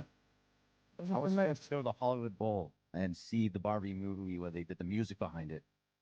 It was rough. That's extra. But the movie was funny. Yeah. It was rough. It was too much. You went? I mean, I'd rather go see the Nutcracker than see the Barbie movie again. Seriously. The Nutcracker. The Nutcracker will give you a nice nap. Yeah. Great nap. Yeah, but it's something that you get forced into going to. All right, 8:17. It is time. That's my nickname when I argue against you sometimes. If you Nutcracker? Well, that's your nickname against everybody. Dodgers performed last night. Quack, quack. Bergie does the Blue Review each weekday Wait, at 6:30 shouldn't a.m. we talk about Jacob here real quick before? No. I mean, we're trying to get reads in, aren't we? We're trying to do content. Bergie and I had a plan where we were going to work on Jacob. Okay. Well, I'm just saying, like, we're trying to, We'll get him in after the second. You see, this is LeBron. We just This had a is the Jacob alpha. rejoin. We had Barbie the Girl in alpha. between. It'd be perfect. But go ahead, play Bergie's organ. I'm all in. The Dodgers finally got a damn victory. You see the Blue Review weekdays at 6:30 a.m. with Marcus Grant and Gregory Arthur Couldn't Bergman. hit that curveball, slick. Well, no, we already had it planned in the room. Well, you didn't have it given it to us, so. I'm sorry, Anyway. I can't do everything every day. Well, Bergie, go. Maybe you should. Bergie, go. Save us, Bergie. Hey, the Dodgers got to win. Look at that. Hey, After 4 losses, the Dodgers got to win. And it was thank you to Shohei Ohtani. And Kyle Tucker. Ohtani. Yeah, we'll get to Tucker. That's going to be the third thing. But Shohei Ohtani on the mound has been nothing short of fantastic this season. Why does Greg sound low? I don't know. He's off to the side of his mic. He usually keeps his mic right there. This but- is much better. That's Yeah. much Turn cleaner it in up. my We need head. you in crystal clear audio. Well, no, the Yeah, problem they're is you really got to nice. get on it, Bergie. You're to the side of it, and these mics. I mean, aren't what good happened to side the of it. Bergman School of Broadcasting? Yeah, or that's not good. It's a school Bergie. of content. This is No, where you're doing that to be on camera more, and I appreciate that. But now you're so much hotter than all of us. It's not good. You No, are I hot, like it. by I the like way. it. It's Go not ahead. good for the Hot. processor. You are hot. You're sexy, This is baby. where I am every Go ahead, single Bergie. day. Be But hot. Ohtani has been nothing short of fantastic on the mound this year. He's had one outing where he gave up 2 runs, and that was against Houston last week. And besides that, nothing more than 1 run in every single game. He has a .86 ERA right now. And Although Willie Adames kind of saved him though in that last inning, right? Was it that the inning with the base running mistake? Yeah, what a dummy he was. When you forget how many outs there are in an inning, you got problems, pal. Yeah, it was a ball hit to Andy Paz in center field, and He was And all it was a the way shot, around. you know what I mean? Like, Yeah. You know, but you got to know how many outs there are. Yeah, know how many outs there were. There's a giant scoreboard that tells you. Yeah, he rounded third, and then he was trying to get back, and he didn't even go back and touch third base on the way back. So he was gonna be out by a mile. That was just a. And he was on second to start. Yeah, they call it a tootblan, Tootblan. I used to do a lot of those back in the day. I know you did. Thrown out on the base pass like a nincompoop. I like hey, Bergie, by the way, Yeah. speaking of Ohtani's pitching performance, you know what's interesting about it is for a guy who's been slumping so bad at the plate, for him to talk after the game about, look, I want to help my team, right? And right now my bat's not doing it, but my pitching is. And this ERA of under 1, I saw a stat this morning that, like, nobody's gone this far with this low of an ERA. It's been, like, forever since anybody's even come anywhere close to this. So while Ohtani is not hitting the way we all expect him to hit and bombing home runs, even though we were there Tuesday night when he hit his first one in, 80-some-odd at-bats, the defensive side of the game, the pitching side of the game, has been outrageous. Yeah, so the stat that you probably saw was from Codify Baseball. Only 2 batters, Judge and Schwarber, have more MLB home runs than Shohei Ohtani since Shohei Ohtani's MLB debut. Only 1 pitcher, Jacob deGrom, has a lower ERA 500-plus innings than Shohei Ohtani since Shohei Ohtani's MLB debut. Yeah, how about that? Yeah, he's been pretty amazing. So if the season ends today, he's the Cy Young. It's his. That he would absolutely win it. Agreed. But he's going to have to fight with guys like Paul Skeens, who's won back-to-back Cy Youngs, and Jacob Mizorowski, who's in Milwaukee. Because those two guys are He's balling out, are that kid. just balling. I think he had 10 strikeouts yesterday. He at one point He's gotten filthy stuff. I watched one of his games over the weekend. I was like, holy moly, who is this kid? Yeah, so when he left the game, I think it was the 7th inning, but he was like around 90-some pitches. He was still throwing 102 miles an hour. Yeah, it was crazy. Yeah. He's just going. And Paul Skeens was playing the Rockies the other day, or it might have been yesterday, and he went 6 straight strikeouts, and one of the Rockies had to bunt just to stop the strikeout streak. Yeah. That's how dominant those two guys are. So as long as Ohtani continues like this, he's right in the mix for this award. Yep. Mm-hmm. Wasn't the kid Mazurowski? Is that how you say his name? Mizorowski. He was the Like kid the last Miz. year that we started talking about, because he was a rookie last year and we not really And he heard made much the of him. All-Star team, Yeah, yeah. right. After that was like the story. 3 starts. Right, exactly. Yeah. All right, keep rolling, All Bert. right, so runs. There were runs. They actually scored runs. Wow. So, and it all started with, of course, who you thought it would be. Santiago Espinal started the scoring off from the 9 spot. That got a home run, had a back-to-back with Mookie Betts. It was nice for Mookie to hit a home run at the leadoff spot, which that's a whole nother conversation that we can eventually get into. But Mookie in the leadoff spot is vastly better than he is in any other spot in the lineup. If you go look at the numbers all the way up and down through his whole career, as a leadoff batter, he is like 60 points higher.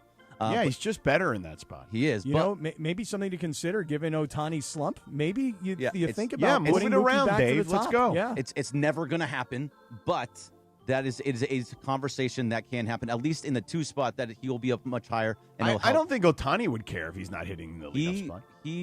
I think there's a reason that Ohtani is in the leadoff spot, and it's get him as the many as reason is he gets to hit more than anyone else. Right, but also it's like a little league philosophy. Like you take your best hitter and you put him in the 1 spot. Right. Yeah, and so he wants to be there. The team wants him to be there. Dave wants him to be there, so he's going to be in the leadoff spot. But he seems to be enough of a team guy that if you could sell him on Mookie's better at the 1 slot and you've been slumping, so let's give it something else a try, I would think that Ohtani would be the kind of player. Yeah, why that don't would you be just put him in the why 2 not slot? Give it a shot. Yeah. Because he's going to make it all work out. Like he had a home run the other day, he's going to figure it out. And I think we have now 8:24, the Sedano Kap Morning Show. We'll get to Bergie's third thing in just a moment, but now let's talk about our friend Jacob Emrani. Oh, yeah. You know, we love Jacob. We heard the rejoin earlier. But listen, maybe you're walking into a friend's place, right? Dropping by a house for work or just out in the neighborhood, and a dog comes at you out of nowhere. Bam!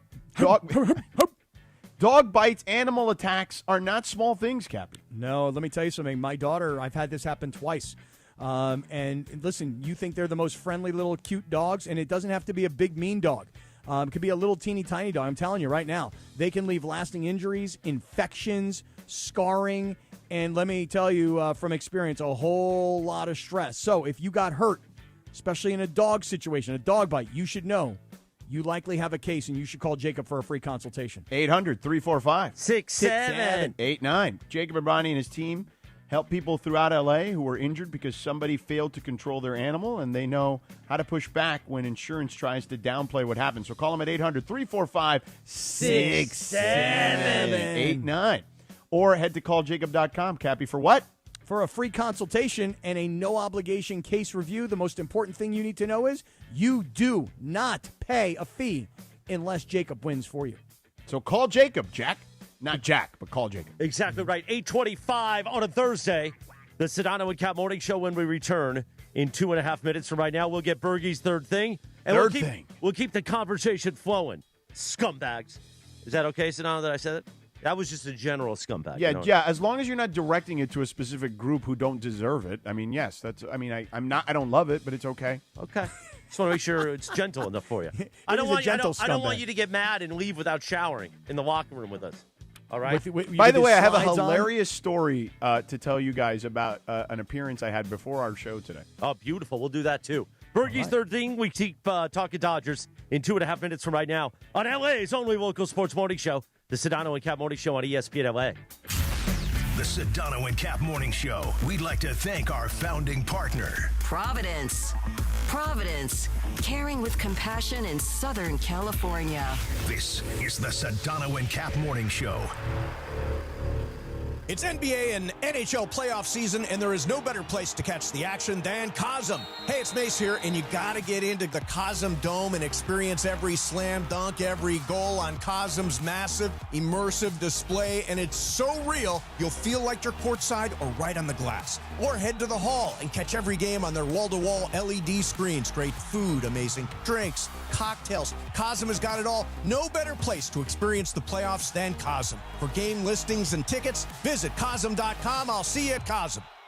What if I told you the next great story in Los Angeles isn't happening on the court? It's happening in Glendale. Hi, it's Momo, Ramona Shelburne. At Hyundai of Glendale, it's not just a grand opening, it's a fresh start. Right now, lease a brand new 2026 Hyundai Palisade SE for just $299 a month. Comes with owner's assurance and America's best 10-year, 100,000-mile powertrain limited warranty. Call 818-222-8000 or check them out, HyundaiofGlendale.net. $299 per month plus tax. Goes in lease for 24 months. $43.99 cash due from customer plus $500 lease cash. $48.99 due at signing plus government fees and taxes. Unapproved above average credit through HMS. No security deposit. 7,500 miles per year. 20 cents per excess miles. Expires 5/31/26. Hey guys, it's Sedano. Next time you're at my home away from home, LAX, look up. You'll see the future of travel in action. It's the all-electric Skylink train. It's now testing, and trust me, this is a game changer. What does it take to build a champion? It takes round-the-clock preparation. And soon, Skylink will connect you to the airport terminals, the new rental car center, and LA Metro. From practice to prime time, the LAX Skylink. Fast, free, and built for LA. In testing now to help you skip the traffic later. This deer season, John Deere wants to give you the home field advantage. We're bringing you the best offers of the season, whether that's cash off on select new machines or a shot at the ultimate Major League Baseball prize package. Because right now, you can enter for a chance to win an MLB All-Star experience for you and 3 friends, complete with travel and lodging for All-Star Week this July. Deer season is going on now through June 3rd. Visit johndeere.com/deer season to enter and view the offers and complete contest rules. Major League Baseball trademarks used with permission. Empower. Ellie here is getting the sleeve she's always dreamed of. She worked with Empower and planned for her next move, so she got good at money. Now she can be a little bad. Oh, by the way, you spelled journey wrong. No worries. She can afford the cover-up, too. Ooh, check out my tat. It says, invest well, live a little. Start today at empower.com.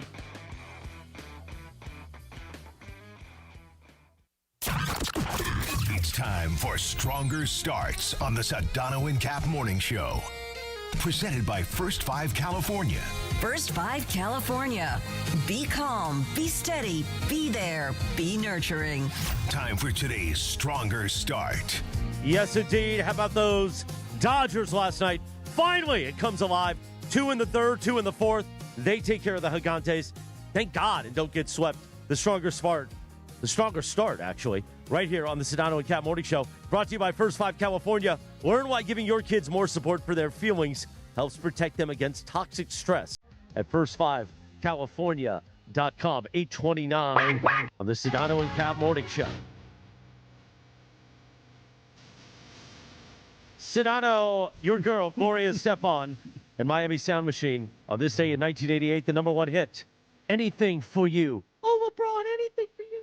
Well, that's what's been happening. Anything for you, LeBron. Well, clearly not. I know we don't see eye to eye on this. We're never going to. We'll get back to the Lakers at some point today, but time to bring out the organ yet One again. more organ, yeah. Bergie's got one more thing from his three things. Bergie? A little more organ. You talked about it at the beginning of this, Sedano, that Kyle Tucker was one of the big reasons that they won last night, and he has been probably the most consistent hitter over the last 2 weeks. I know he's been really good the last 2 weeks. He still needs, the power is still not there, and that's something that he needs to find. But ever since he's moved from the 2 spot down to the 4 or 5 spot, he's been a much different hitter overall. And in his last 2 weeks specifically, he's had more walks than strikeouts. Remember at the beginning of the year, we were talking about how he was on a record pace for strikeouts for himself. So it's nice to see that he's starting to come around. It's not fully back yet to the person that got $60 million. And if you really push it out to what he's making with the luxury tax, it's like $110 million.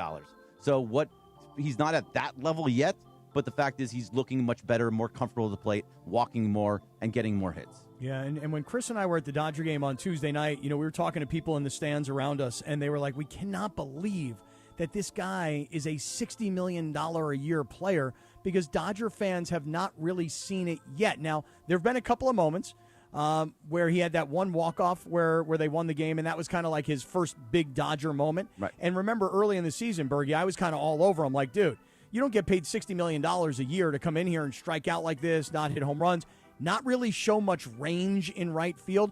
But you were confident that he would come around, and he's showing signs of what he's been to get the contract that got him here to L.A. Right. It's starting to. He's still not up to that $60 million contract just yet. He still has to continue to show it. The power needs to come in as well. But once he gets that, then you'll feel a little bit better. But there are signs of life, and that makes you feel better about what he can be. There you go. Bergie with a great performance. The 30 days. Bergie, excellent performance. And not to worry about getting swept, because they got Game 4 against San Francisco tonight. Watch the Blue Review. Review. The series. Watch the Blue Review presented by LAX each weekday at 6:30 a.m. with Gregory Arthur Bergman and Marcus Grant on our YouTube channel at ESPN Los Angeles, and always available on demand. I now knock on the hardwood because we saw Steven Hernandez at that. I got you a little goodie bag. I know. It was so nice of him. What That's why he's a lovely fellow, that guy. He is. The only thing he did me wrong on, if I'm being honest about it, was what? He got us those 3 Dodger dogs, and once I took one bite of the first Dodger dog, there was no way I could not eat the entire thing. The way the bread envelops the dog itself and the heat and the moisture, it's so damn good. Oh, and I've been suffering for 2 days ever since. Right, but at least he didn't give you blue tortillas. No, that also really that started the whole problem. That was the biggest problem of them all. That was on Morales. Morales tried to poison people. Well, I mean, I feel like the dogs will flush out the blue tortilla. Oh, I needed By the way, such a gigantic I had salad. no blue in anything. I don't understand how. You have bad digestion. I don't know if that's the case. You've got to go see a gastroenterologist. Is that what I need? I think so. Steven Hernandez is not one of them, is he? By the way, no. Steven Hernandez does a lot of things, can fix a lot of problems at the home, but being a gastroenterologist, I don't believe is one of them. So you want me to go see Dr. Cerruti about my gastro problems? Ireland's going to see Dr. Cerruti and get his eyes fixed. Good for him. Well, listen, if you need floors, okay, Hernandez is your guy. Both crazy Hernandez brothers, Steven and Carlos. So listen, it's springtime in SoCal. Sun's out, guns out. And you're still on those same old floors? Well, come on, man. Make a power move already with Hernandez Wholesale Flooring, where they have millions. I repeat, millions of in-stock options. Hardwood, laminate, waterproof vinyl, carpet, even the turf for the outdoor like I got. Ready to go. No waiting on spring sales, just true wholesale pricing every single darn day. Family owned, 3 generations deep. They win on price, selection, and service. And get this, extra savings for first responders, military, and veterans. Plus, for everybody, you get price match. So this spring, upgrade your whole vibe. hit the showroom right off the 5 freeway next to the Commerce Casino, or check them out on the web, HernandezWholesaleFlooring.net. That's HernandezWholesaleFlooring.net. Hernandez Wholesale Flooring. No games, no gimmicks, because no spring sale beats wholesale. And maybe he'll bring you a Dodger dog, too. By the way, remember, Cappy, Armin Carnell, the gentleman we went to the game with, the P1, he says he needs turf, so he wants to talk to Steve Hernandez. There we go. Make a good thing happen here. So Armin needs to get that new turf before we get his boat after he dies, and we're in the will. Just it. And George, you guys are trying to take his boat from his son. We're not trying to take it. We're his stepson, I mean. Right, we're willing to wait for him to die, for him to give us the boat. But right, you know but his stepson is not going to get the boat all of a sudden. Oh, we'll just throw. It'll be like Carlito's Way. We'll just throw him off. Yeah, well, right. We'll take him out for a boat ride, and he won't come back with us. But I'll tell you this, George. Armin Kleinfeld, you killed us, man. You killed us. What are you doing? Armin hit me up yesterday, and he goes, listen, guys, he goes, I'm about to turn 70, but I'm telling you right now, I'm living both of you guys. And he even said to me, he goes, and I'm definitely outliving Morales. That's for damn sure. That's not true, because I got a new heart. I'm going to live too long. Cappy, I mean, he's paying $100,000 to have the same blood pressure I got. Your blood pressure, Cappy, is like 150 over 90. Cappy, how is your blood pressure 150 and you're over on 80? meds. Well, listen, first of all, I don't know that that's 100% We've true. taken it in the studio several times. One day. More than one day. You took it one day, and I had high blood pressure that day. Who knows what you might have been doing to me that day? You know, maybe I was my blood pressure. I was squeezing the schwanz to get the blood pressure up. Right, and he goes, hey, ho, you know? whoa, quack, quack. Oh, sorry. Blood pressure went through the roof. George, yeah, we're just a couple of guys messing around. That's what we are. Oh, so real quick before we get back to the Lakers. Yeah, let me hear this story. So I get a text yesterday. From who? From Dan Le Batard's producer, Chris Cody. Mm-hmm. And it says, hey, can you come on the show on Thursday? And I said, they wanted me to come on at 7. I'm like, no, I'm doing a show at 7. He's like, oh, yeah. He's like, well, we can pre-tape. We can do it at like 6:40 your time. I said, okay. And I go, sure, no problem. And he goes, one thing. And I said, what? He goes, wear a robe. Wear a robe. Because they saw my Burke Williams ad on the ESPN gotcha. Los Angeles Instagram. And I appeared on the show, and to my surprise, everybody on the show was wearing a robe. That's funny. That's good. So we all did a basketball conversation in robes, thanks to Burke Williams. Nice. So you know what I should have sent them was I should have remembered. I was going to ask Chris, but I forgot to send me so I can send them the drop of Sedano's taking care of your mom. Oh yeah, that would have been great. Sedano's going to take care of your mom. Yeah. You didn't want to do the robe I should have today? thought. I didn't remember. I forgot afterwards. You didn't want to do the rest of the Today Show in the robe? You know, I got my robe right here. I'm ready to robe. I mean, I put the robe back upstairs already. Yeah, no, I'm ready to robe right now. Yeah. I got my robe right now. But right here, I ready gave to Burke roll. Williams a little shout out on the Le Batard show. They have 12 million subscribers, so I mean, maybe they'll get a little extra love. 12 million. That's a lot of subscribers. Damn. Yeah. Just to go back to what we've been really theming on today about LeBron, the Lakers, etc. I think it's interesting. Stephen A. and Perk were having a conversation on First Take. The headline was this: bigger priority for the Lakers, appeasing Luka or doing right by LeBron? Well, I in very First Take like fashion, it needs to be, they try to make things binary. I don't believe those things need to be binary. I think you can do both. Well, isn't it interesting that we were having a conversation even before all of the, postseason figuring out what's going to happen? We were talking about LeBron or Austin Reeves. And I think it was Dave McMenamin who said last week, it doesn't have to be one or the other. It can be both. Correct. It is an interesting question, though. Like, are you, as the Lakers now, in the business of saying to Luka, we're your team, we're building around you, you're the future, versus simultaneously saying to LeBron, hey, we want to respect you and we want to respect your entire career and your 8 years, could be 9 years with the Lakers. It is sort of an interesting position to be in if you're the Lakers. It shouldn't be that hard. Well, I think it is. I actually they've done this before. We've seen the whole Magic Kareem thing wasn't so harmonious at the beginning. Right, but we're at the end. Right, but what I'm saying at the beginning of their tenure together, where Kareem was at the end. Yeah, so I do think, though, and I do wonder if inside the Laker organization, What did you think I meant when I said that? Well, you said the beginning. At the right, beginning the beginning of their relationship, which was the end of Kareem's career. And this is now the end of LeBron's career. And, right. And whether that's 1 more year, 2 more years, 5 more years, the reality is this can't go on forever, obviously. And Luka is the future, and LeBron, and this is why I think his feelings are so hurt, is LeBron is now the past. So what you have to try and figure out if you're the Lakers is, are we preparing for the Luka-led Lakers and the future, or are we still in the LeBron business? You can do both because they both have the same ultimate goal, which is to win a championship. Perhaps. Like, how hard is that to understand? Wow. Like, I don't even understand why this is such a point of contention. Sedano What left Cappy speechless on that. No, not speechless. I like to take a little bit of. I'm enjoying that little second pause, that little breath, to just give it a little bit of thought rather than just jump all over it. Look, I think that there's one school of thought that is this is a multi-gazillion-dollar business. But and again, I would tell you this: LeBron's you're good playing for it. right into this. You're doing the thing the Lakers are trying to, I would imagine, not do, which is, and what First Take is doing. It's a binary thing. You can only appease LeBron or whatever, appease Luka or do right by LeBron. No, you can do both because the goal is look, if I were a mediator for the Lakers right now and I had Rob Pelinka and Mark Walter and Jeannie Buss and whoever else is in the room from the organizational standpoint in the room, and then LeBron and his team, and then Luka and his people, and Austin and his people, I would say, hey, guys, I think we all have a common goal here, okay? We all want to win a championship.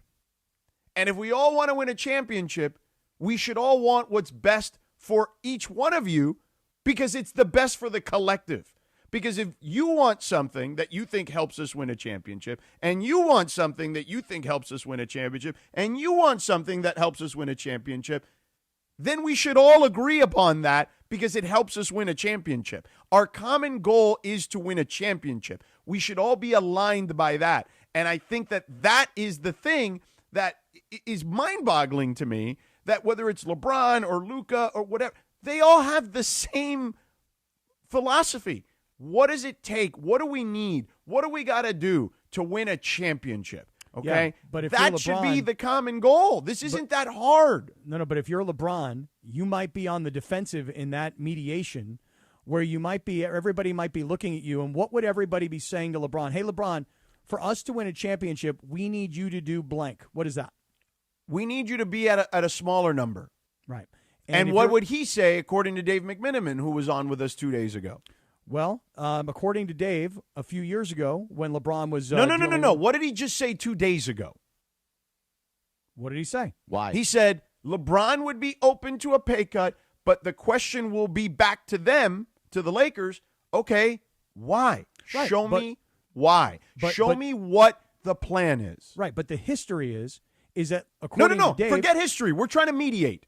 Right, We're trying to mediate. And in history doesn't matter right now. But we're trying to move forward, right? Counselor, please, for one moment, Counselor. In the past, my client, LeBron James, has said to you, I'm willing to take less if you'll get me more. Right. You did not get him more, according to what he wanted. So he has the history to show that he's willing to take less if you're willing to show him that you can go get more. Got it. Okay, so now everybody's looking at LeBron in that room and going, okay, man, look, you're making $52 million this past year. For this puzzle to work, you have to make, I'm making up a number here, $25 million. And he might be looking, no, that's not the number. Cap, you can't be, first of all, you can't do that. Like that, like nobody in their right mind is cutting their salary by 50-some-odd%. Okay, Nobody. So what's the number? Not even your boyfriend Tom Brady did that. Now, listen, I do love Tom Brady. I do love Tom Brady. And Tom Brady did get a lot of credit for taking less. And by the way, he always got his money. False credit, too, because he still got it money in a signing bonus. Right, of course. I mean, he got it in his guaranteed money. Exactly right. He always looked very selfless, but that was just cap manipulation. But look, what is the number on LeBron? What is the end-all, be-all number? Because I know I've heard a lot of conversation about this. If you go to LeBron and you make him an offer, and it's an insulting offer, then now he'll you walk.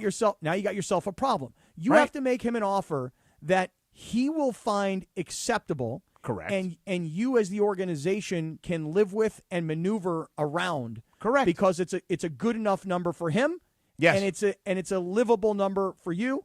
And in a negotiation like this, both sides kind of take a little bit of an L, but it turns into a dub for both sides. Correct, So because if what's it's the for number? the greater good and the collective to try to win a championship, which should be everyone's common goal, and I believe it is at the core, except they're bickering over, this is like you're building a house, okay? And you're building this new house, right? And instead of arguing about the foundation, or in this case, the flooring, right, which is important, you're arguing about the drapes, okay? Let's talk about the foundation and the flooring, which is the most important part of the building, okay? Let's not talk about the drapes or what lamps you want to buy. I don't know, man. Interior design's an important part of all of this, George. You better give me the drapes I want. Right. And the lamps. Don't forget about those lamps. I want those lamps. So that would be it, man. Like, your common goal is you all want to win a championship. And yes, Cappy, it is a tough needle to thread. Welcome to professional sports with a salary cap. No doubt about it. And that's what I'm saying to you is that's why that question to me about are they trying to appease Luka or are they trying to show respect to LeBron? And that's not exactly how they phrased it. But it is kind of a tough needle to thread. Okay. You know? And I would say this from the Luka perspective. You don't think Luka wants to win a championship? No, I think of Luka course does he want does, to win right? a championship. Yes, Right. of course. Right. Of course. That's obvious. So what I would say to you is this. His best chance to win a championship is still LeBron on this team with Austin, both at a number that allows them to augment the team, okay? And because of that, he should be in on that completely. Yeah. I don't know if he is or he isn't. I really don't. But I could definitely see a mindset where you're thinking to yourself, okay, what are we doing here? Are we going to run this back from last year? Wait, when I say run it back, I mean the core. I mean Luka, LeBron, AR. And then do we have enough money? Do we have enough players available in the positions that we need that will be coming here that we think want to come be part of this? Can we get it done in 1 year? Let me do it this way. Yeah, Let's say LeBron walks and Rui walks and Kennard walks, right? Yep. Because Lindsay has this here, and she's right. They'd have about $50 million in cap space. Do you believe you can replace those three? Forget LeBron. All three of those guys with the likes of Tari Eason, Quentin Grimes, Andrew Wiggins, Dean Wade, and Peyton Watson, allegedly. And you still don't have a big man. And you think you can do that, like, with $50 million? No, probably not.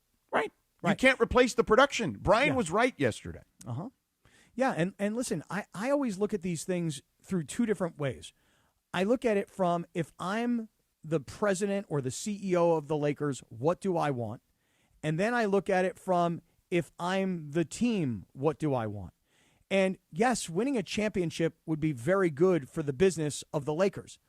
But having LeBron James on your team and having LeBron James finish his career with the Lakers, that is good for the business of the Lakers. Agreed. It doesn't necessarily mean... It doesn't supersede the championship part of it, but I think that both things are correlated. Right, but it doesn't necessarily... Put it this way. On this hand, I see the business side of it, and I want LeBron James because he's an important part of the business of what we do. On the other hand, I look at LeBron James and I go, he's still a great player. He can still help us win games, but will he help us win a championship in the short term? Perhaps. Not likely. Again, this is going back to Wendy yesterday. The likelihood of the Lakers being able to build a roster to get past Oklahoma City and San Antonio, not really that high. Right, but you have a fighting chance at least if those three are your core. And that's why you do the business. And they do it at a reduced number that allows you to add to the team. But that's why you do the business, because the business in this case is more important in the short term. Right, but you still have at least a fighting chance. If you let him walk, your chances of being able to fight are reduced. But your future is something that you're dealing with, not your past. 8:48. The Sedano Kap. I don't even know what that means, but okay. I know, but it sounded kind of dramatic, didn't it? By the way, people in the YouTube chat are saying that Kasim, who's sitting next to me, sitting in for producer Jorge, wearing his Seahawks hat today, like a gutless bum, that he looks terrified in here with all of us. He looks like he's a hostage. And if he wasn't wearing his Seahawks hat, Jorge would be wearing his 49ers hat. Would you be just as bad? Let's talk about the wellness company, Cap. Let's talk about this medical emergency kit. Now, George, you mentioned earlier you had gone to the doctor. And what was your problem? What were you dealing with? A little sinus issue. Okay, so if you have a sinus issue and you have the medical emergency kit in your possession, you would go into the medical emergency kit. Obviously, you would see all of these different prescriptions that you would already have at your disposal, and you would say to yourself, hey, I don't really know what to take, but I've got this guidebook right here, and this guidebook is going to tell me I've got some kind of sinus thing going on here. Hey, guidebook, what do I take? And you could start right away. We were talking about our man Armin the other night at the Dodger game. This brother was dealing with some kind of a chest cold, couldn't work out. Took him 30 days till he finally went and saw a doctor. Took him another couple of days till he finally got the antibiotics. 2 days later, once he started the antibiotics, he was fine. He's like, why didn't I have a medical emergency kit? Armin, get one. Every family should have one. Every household should have one. Every kid in college, every kid going to camp, everybody should have one of these, because when you get sick, you want to start on these meds right away and get better as fast as you can. So here's what you need to do. You need to go on to urgentcarekit.com, urgentcarekit.com, /710, urgentcarekit.com/710. Use our promo code 710. You're saving $45 on the medical emergency kit, which everybody should have. Thank you, Cappy. It's a Cosm Ticket Thursday. Caller number 7 right now, 877-710-ESPN. You win a 4-pack of GA tickets to watch Spurs Timberwolves Game 6 at Cosm. Experience every possession, every big moment, and the full intensity of playoff basketball on Cosm's massive immersive displays. For more info and tickets, visit Cosm.com, only with ESPN LA. Caller number 7, 877-710-ESPN. You win right here on the Sedano and Kap Morning Show on ESPN LA. The Sedano and Kap Morning Show. He's the son of a school teacher and Navy veteran who built a company worth billions and walked away from it. Tom Steyer, pledging to give away half of everything he earned to charity and fight for Californians. So when out-of-state corporations weren't paying their fair share of taxes, Tom Steyer led the fight for Prop 39 and won, making sure no one takes advantage of California and gets away with it, and earning California billions of dollars for our schools. Tom took on big oil to stop them polluting our air and water and smashed them. Tom fought for free school lunches, so no child goes hungry while learning. Tom Steyer, strong enough to take on the special interests crushing us with the cost of living. As governor, Tom will stop Wall Street from buying up middle-class homes, lower utility rates by 25%, and ban corporate PAC money from polluting our politics. Other politicians talk, Tom Steyer gets it done. Ad paid for by Steyer for Governor 2026. When it's game time, there's no room for hesitation, and you better believe GM John Good will make you a great deal at George Chevrolet. Whether you're rolling in a power-packed Silverado, loading up the family in a spacious Chevy Traverse, or going all-electric, John Good has the great deal you want at George Chevrolet. Amazing pricing, zero pressure, and the next-level Chevy vehicles you want are at George Chevrolet, conveniently located off the 91 at Lakewood in Bellflower. Or shop at georgechevy.com. Chevrolet, together let's drive. Waba Grill is an LA original, so we've got to keep it real. Real fresh with our Asian-inspired menu that's grilled to order every time. Real quality with our marinated proteins like hormone-free chicken, ribeye steak, wild-caught salmon, and shrimp. Head to Waba Grill for $5 happy hour, weekdays after 3 p.m. and try our new Chili Crisp dumplings, paired with a premium or beverage drink, like our delicious Thai tea, both for only $5. Only at Waba Grill. It's for you. Rich Eisen here. PayPal is now the official peer-to-peer payments sponsor of the NFL, which means all the money moments that fandom creates, whether splitting tailgate costs or chipping in on tickets and game day food between friends, are covered. Wherever the game is played or watched, PayPal moves with fans. You can send money through text, email, or directly to your friends with eligible accounts on Venmo. Just download the PayPal app and share all the moments that matter. Account with PayPal is required. Not available in all regions where PayPal operates. Less than 4 in 10 kids aged 6 through 12 are playing sports regularly. 4 in 10 kids? Let it sink in. Just 4 in 10 kids. ESPN is building a nationwide coalition powered by Disney called Take Back Sports, with the purpose of training more coaches, expanding access, and creating community-driven sports programming that puts kids and fun first. We're working on that story. We hope you'll join us. Visit takebacksports.org to learn more. time for the Wild Fork Foods Yacht Rock Song of the Morning. It's time for the Wild Fork Foods Yacht Rock Song of the Morning on the Sedano Kap Morning Show. Wild Fork, your neighborhood meat and seafood market. Now, he's put on his captain's hat. I am the captain. This is the captain's table. The captain sits at the captain's table. Captain Condiment has the Yacht Rock all queued up. Now. 8:54, good morning. The Sedano Kap Morning Show, our Yacht Rock song of the day. Pablo Cruz, love will find a way for LeBron and the Lakers. We know that. By the way, speaking of our friends at Wild Fork, if you saw Sua's story, him and Tim from the social team were out at a Wild Fork yesterday. Sua was in full Wild Fork Foods gear. He was working there yesterday to film content, but Sua loves to get all that exotic meat. Sua loves exotic meat. He loves a good bison? Oh, he loves a bison? Yeah. I mean, how about that salmon he likes? Yeah. That's the salmon. Plus, Annie also posted some workout videos, like LZ style workout videos. Oh, yesterday. really? Yeah. All sweaty and like glistening? Sweaty, glistening. Really? Gonna go make some bison. Make some bison burgers. Lift some weights. Yeah. Yeah. All right. I'm down for that. Listen, it's not weird if it's just, friends hanging out. It's all. Also, congratulations. Congratulations to Daniel Ibarra from LA, won those Cosm tickets. Coming up, the Rich Eisen Show, top of the hour. We continue on YouTube and the app, and Dr. Robert Clapper for his weekly visit. And I'm sure, more LeBron and Lakers talk. Go ahead, Sedano. All right. Go ahead. I don't know. We got 20 seconds. Oh, I don't really need to add anything. I thought you were going to take us out there, Pardo. I'm taking it out, Pardo. Yeah. Smacking it around like that meat and Wild Fork food.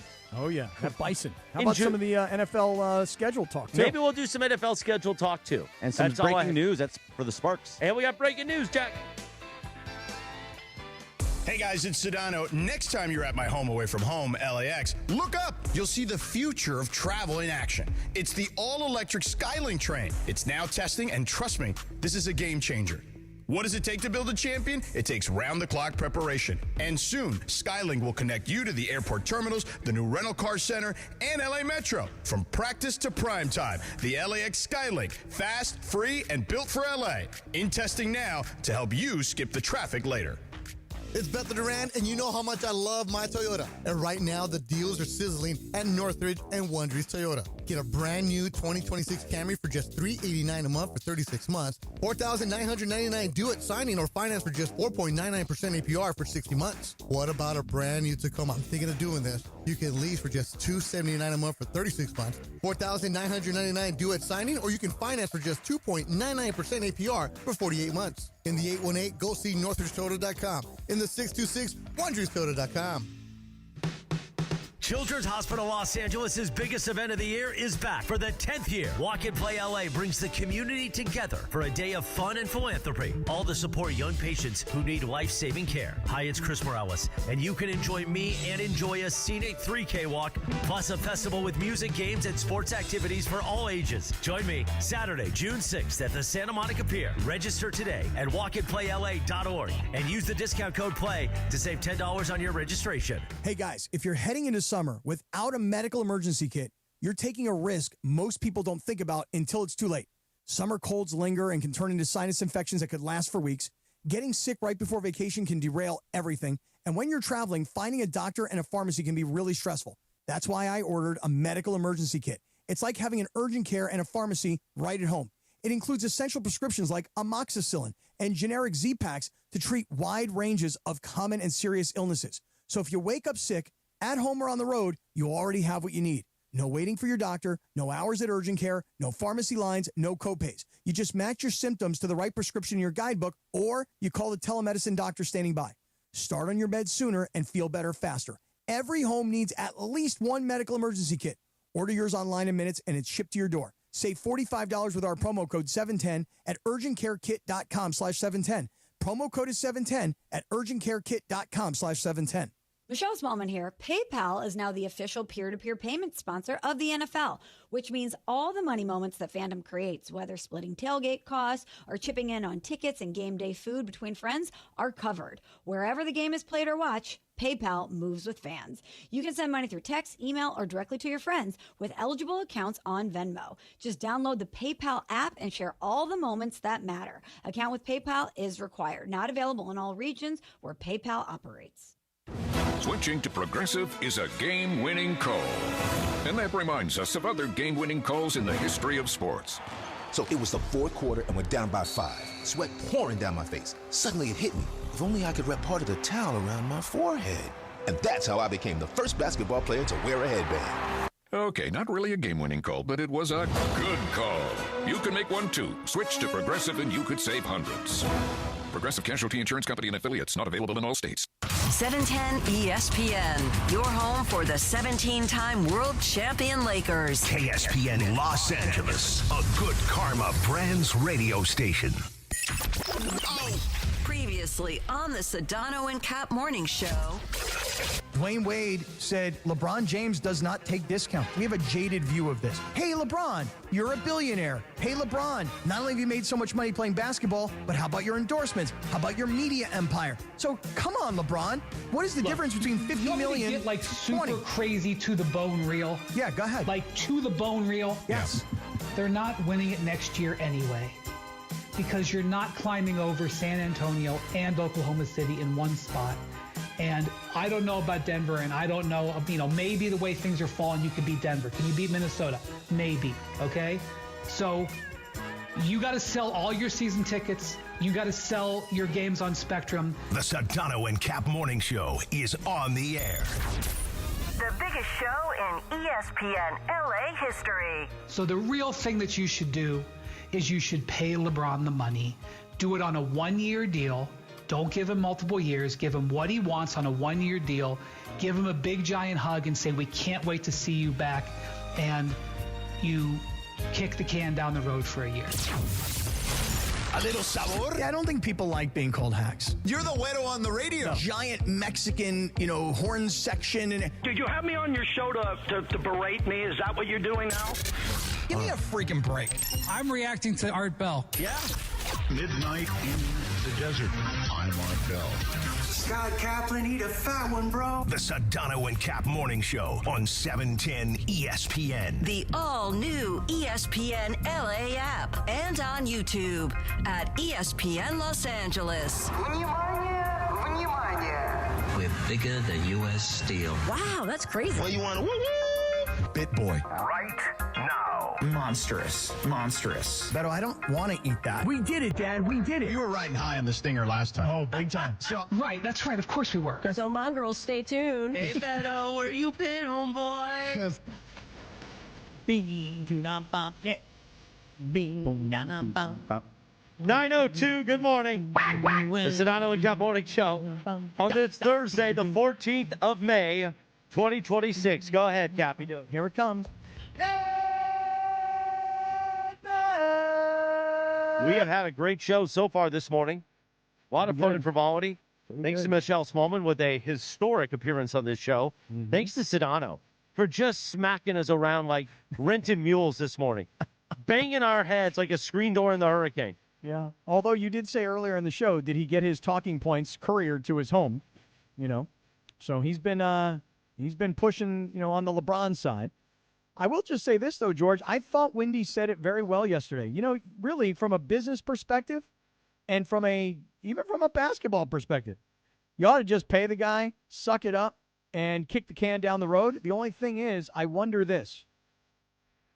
If you're Luka, do you say, oh, yeah, okay, you know what? Yeah, let's do one more year. Let's have a little bit of fun. Let's see how far we can go. But do you think Luka is a realist and he thinks like Wendy thought, which is, there's really nothing you can do to get past San Antonio or Oklahoma City in the short term? I don't know. But I think guys around this league are pretty smart. Okay? Like they see how formidable these teams are. Mm-hmm. And while they also believe they can make a huge difference, but they also, they can have an understanding of how challenging and daunting a task like that will be. Oklahoma City's going nowhere.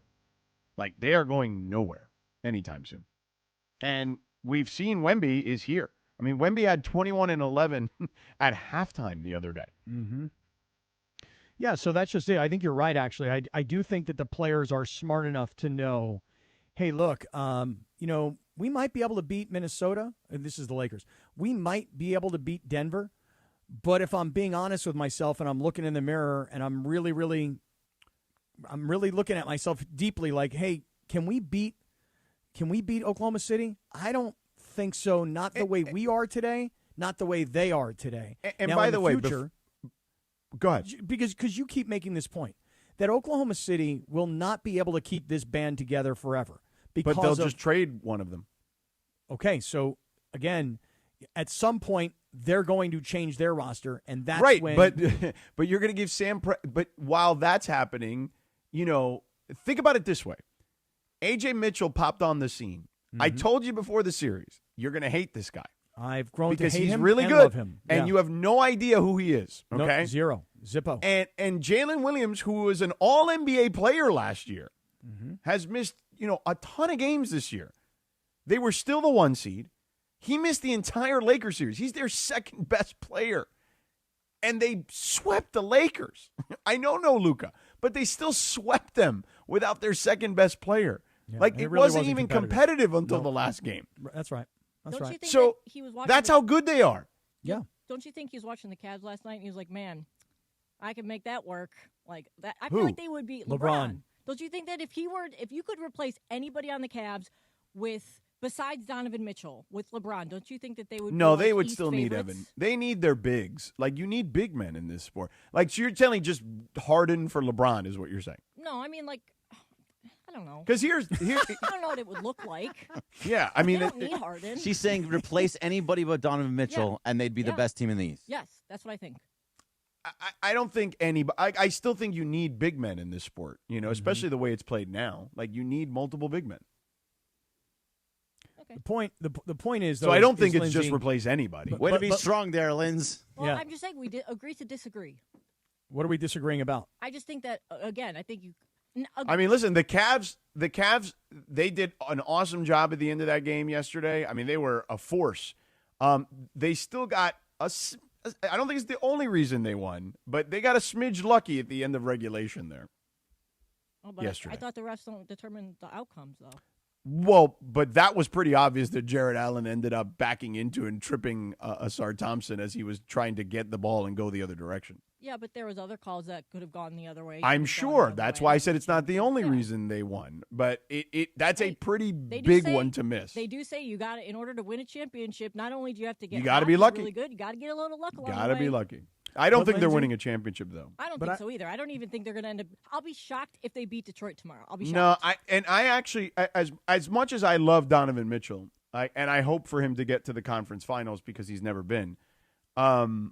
I do not think they are as good a matchup for the Knicks as the Pistons are. I think styles make fights, and I think the Pistons could actually beat the Knicks, where I don't know if the Cavs could.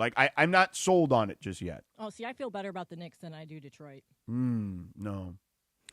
But go back to your point, though, Lindsay, is that if you're LeBron and you're sitting at home last night and you're watching the Cavaliers beat the Pistons, and you look at the Eastern Conference versus looking at the Western Conference, and you see San Antonio and Oklahoma City, if you're LeBron, you might look at Detroit or New York as examples, Philadelphia, whatever. You might look at the top teams in the East and go, finishing my career in my organization that I've played for twice, where I've delivered a championship in my hometown, where, LeBron is a legend and LeBron is an icon, but that's his home. If you're LeBron and you're watching the Cavaliers last night, and George, to your point about the players being smart enough to know who they can and perhaps at times who they cannot beat, if you're LeBron and you look at the Cavs and how far they are into these playoffs, and again, analyzing the Eastern Conference, I actually tend to agree, Linz, that there's a part of him that might think to himself, I'm not feeling appreciated. I'm not feeling loved. Which he would be in Cleveland, obviously. And you know what? I'll go home and I'll finish at home, and I'll try and deliver another championship to my hometown team, which I actually think has a better chance than the Lakers do, regardless But the of problem what they do. is, how does he get there? Well, Wendy always says if they really want to make it work, they'll make it work. They'll find a way because it's LeBron. Like I said, love will find a way, as Pablo Cruz told us. Oh, and it's a great song. Meanwhile, Love will find a way. 9:09, it's time for his weekly visit. The great Dr. Robert Clapper. You hear the Weekend Warrior Show Saturday mornings at 7 a.m., presented by Cedars-Sinai. Dr. Clapper yesterday on his social, posting that amazing tuna melt from Max and Helen's in Los Angeles. Oh, Dr. wow. Clapper, you got to take me there, Jack. We got to go get that tuna melt. All right. All right. When we go, Chris, I'm going to order everything on the menu. You got to have the waffle. You got to have the tuna melt. Oh, my God, that place is amazing. Doc, didn't I see that restaurant featured on like one of those CBS Sunday morning show type things? There's a story. Is it the dad and the daughter? Or there's a story to that place, right? Yeah, that's the guy who made Everybody Loves Raymond, Phil Rosenthal. Uh-huh. His parents were Max and Helen, and every time he did one of those Somebody Feed Phil shows, the dad and the mom would come on. And, well, they passed away, and he felt terrible, so he started this amazing place in Larchmont. It's just a wonderful restaurant. You got to check it out. Oh, man. And that tuna melt, by the way. George, I don't know when the last time you had a good tuna melt was. I'm not a tuna melt guy. Not my thing. Now, there's only a certain couple of places where I'm like, you know what? I'm here. I might as well go ahead and get the tuna melt. And, Doc, they throw a little avocado on that tuna melt before they grill the bread on both sides? No, they don't. You don't need to. If you do it right, it's like going to Italy. There's 3 ingredients, but they do it right, so all you need is 3 ingredients. But the best tuna fish sandwich in L.A. is the Apple Pan, the hamburger place. They make the best. My mouth is watering already while I'm telling you this. They make the best tuna fish sandwich. All right. Well, I still would like to have avocado and tomato on my tuna melt, if that's okay by you, Doctor. It's a good fiber, actually, avocado. Good idea. Okay.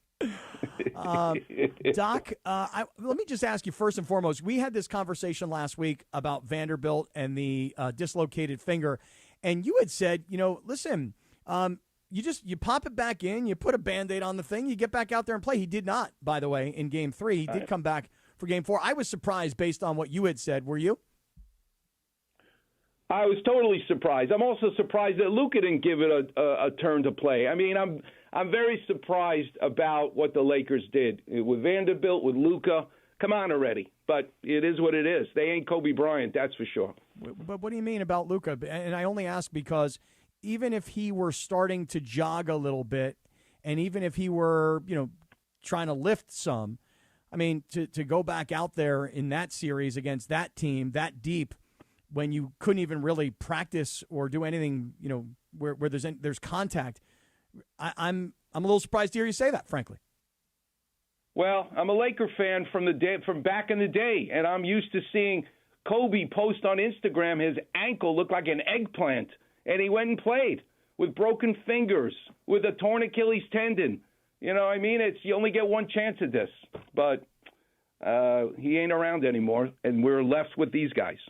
Oh, wow. Dr. Clapper, George, I don't know if you heard that or not. Dr. Clapper and Ric Flair on the same page about wanting Luka to give it a shot. Doc, I don't know if Ric Flair was all over social media for days going, are you kidding me? This guy's getting paid $50 million and he won't even get out there and limp his way to trying? Oh, that's great. Dr. I got Clapper. news for you. Michael Thompson, talk to Michael Thompson. He'll tell you the same thing.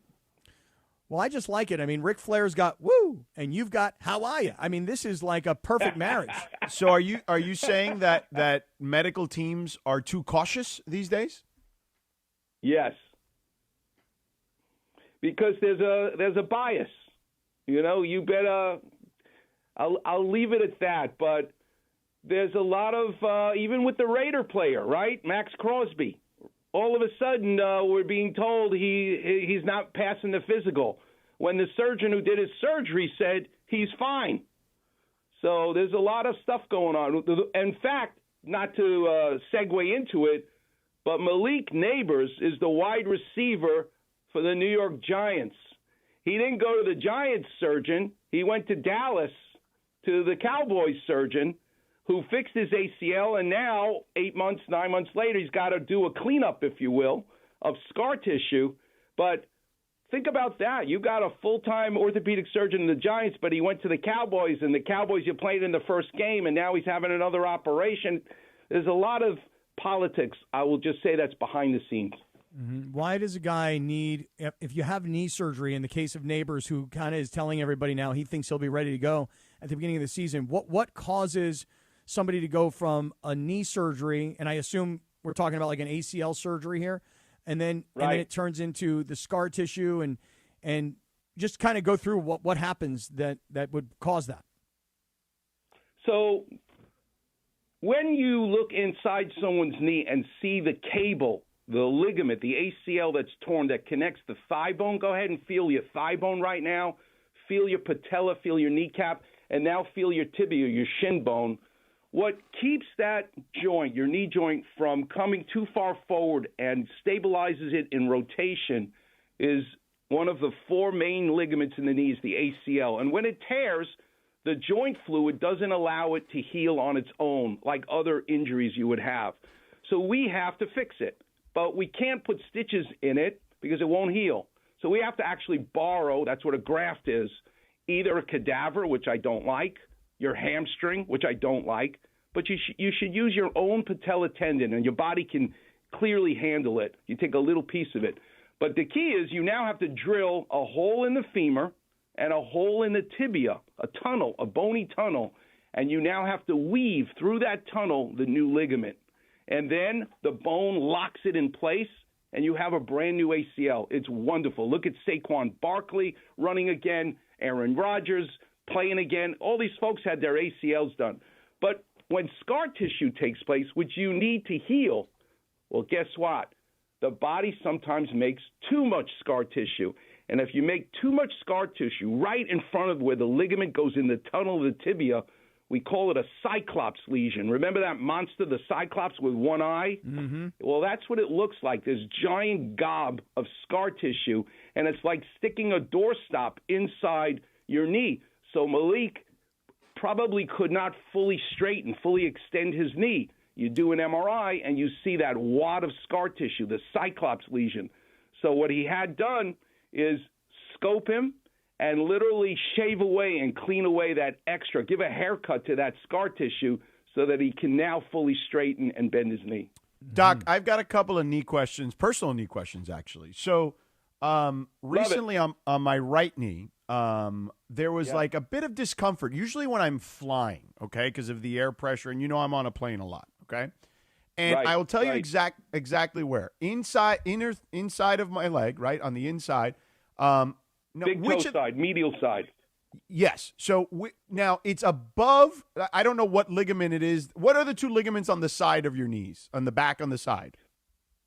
So the big toe side of your knee, you can feel it right now. The big toe side of your knee is called medial. That's the medial collateral ligament. It goes from the femur to the toe tibia. Side. Mm-hmm. Right. So it's really that's the medial collateral ligament.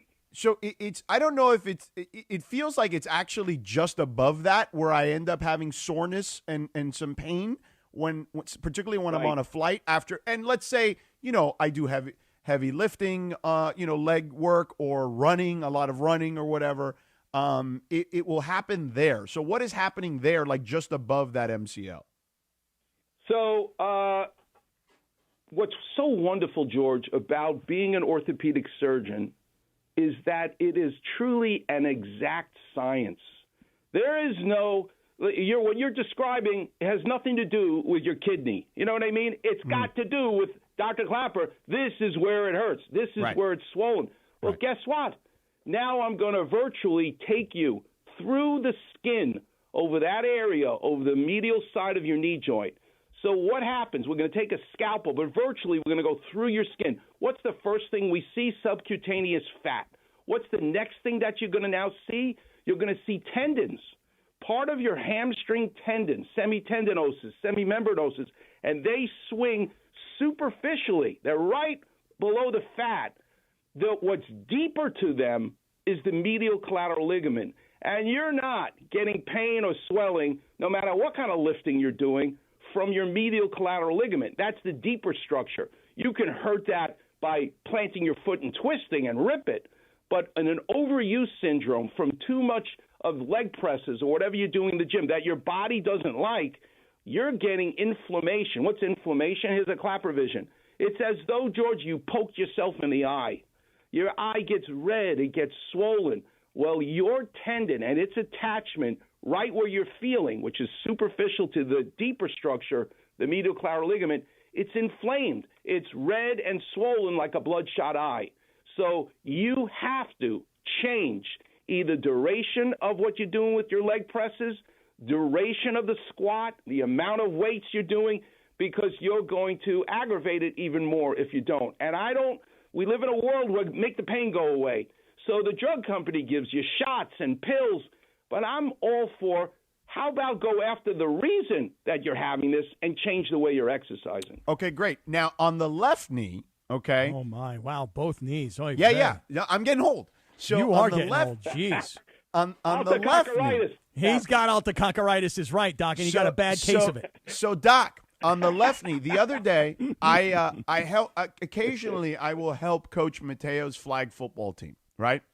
And what I was doing was I was running real drills with them, teaching them how to pursue on defense. Okay, so I was taking the ball and pretending I was the quarterback, handing it to myself as the running back, and I'd fit. In flag football. Particularly in the youth level, there's a lot of faking of the ball, right? Because they want to trick the defense. So I was faking once, faking twice, or then maybe running or whatever, or 2 or 3 times and then running.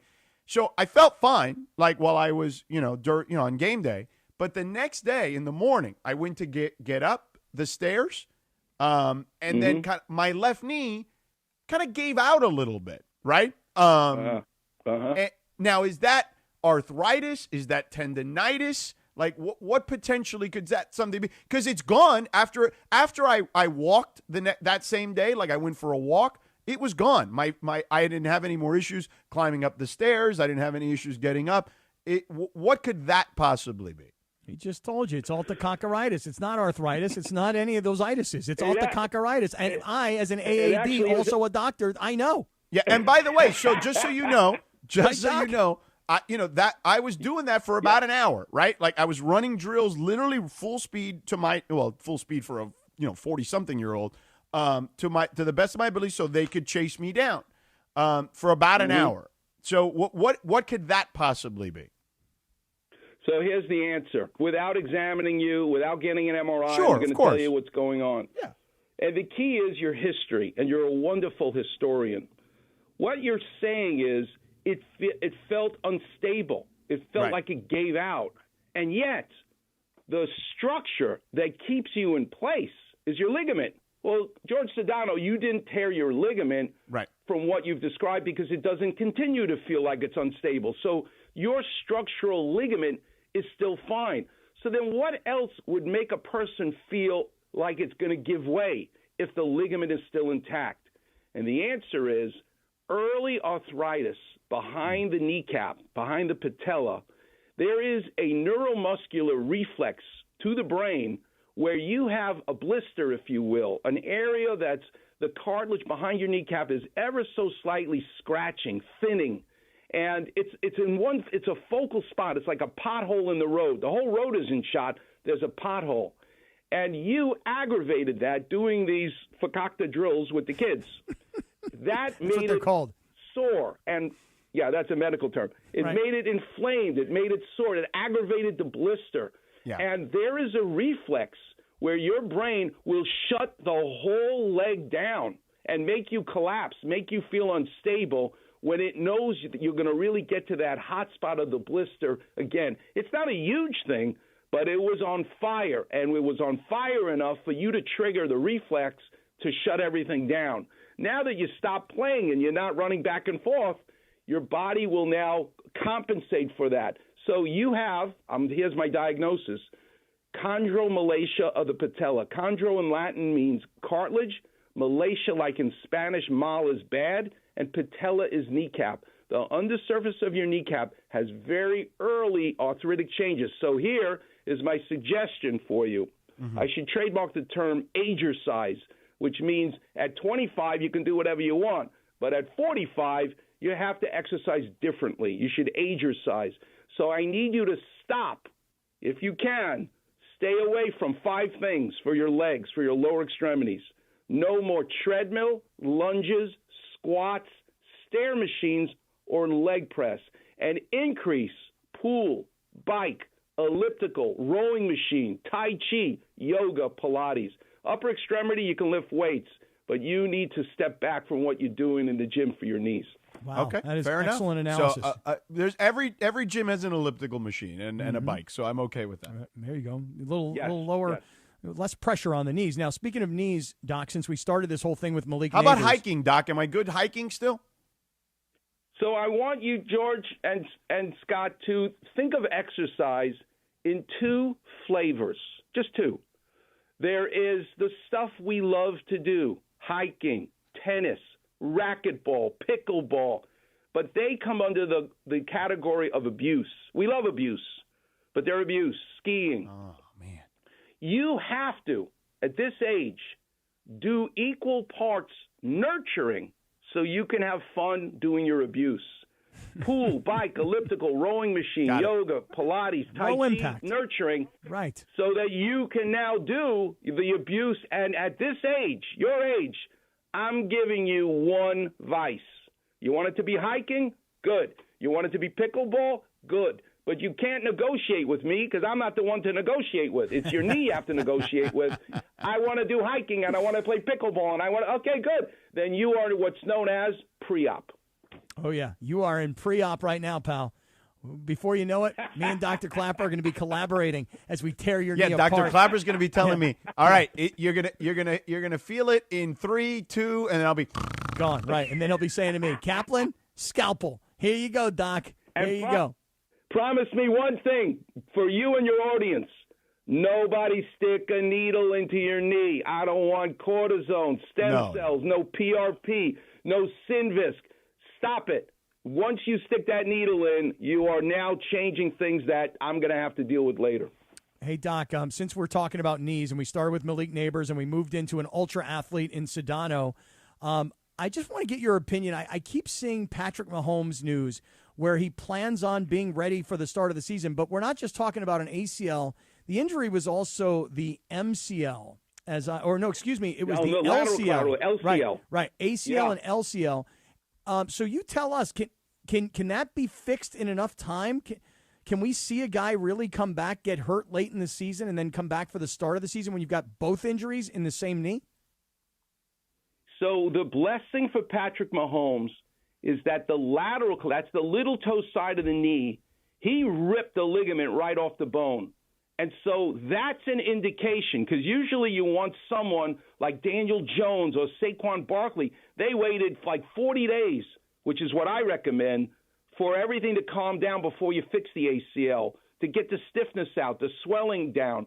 But the reason Patrick Mahomes needed to have the surgery right away is because his ACL you do at the same time, but you're forced to do it the next day because the LCL ripped. It's an avulsion tear. He ripped the bone with the ligament off.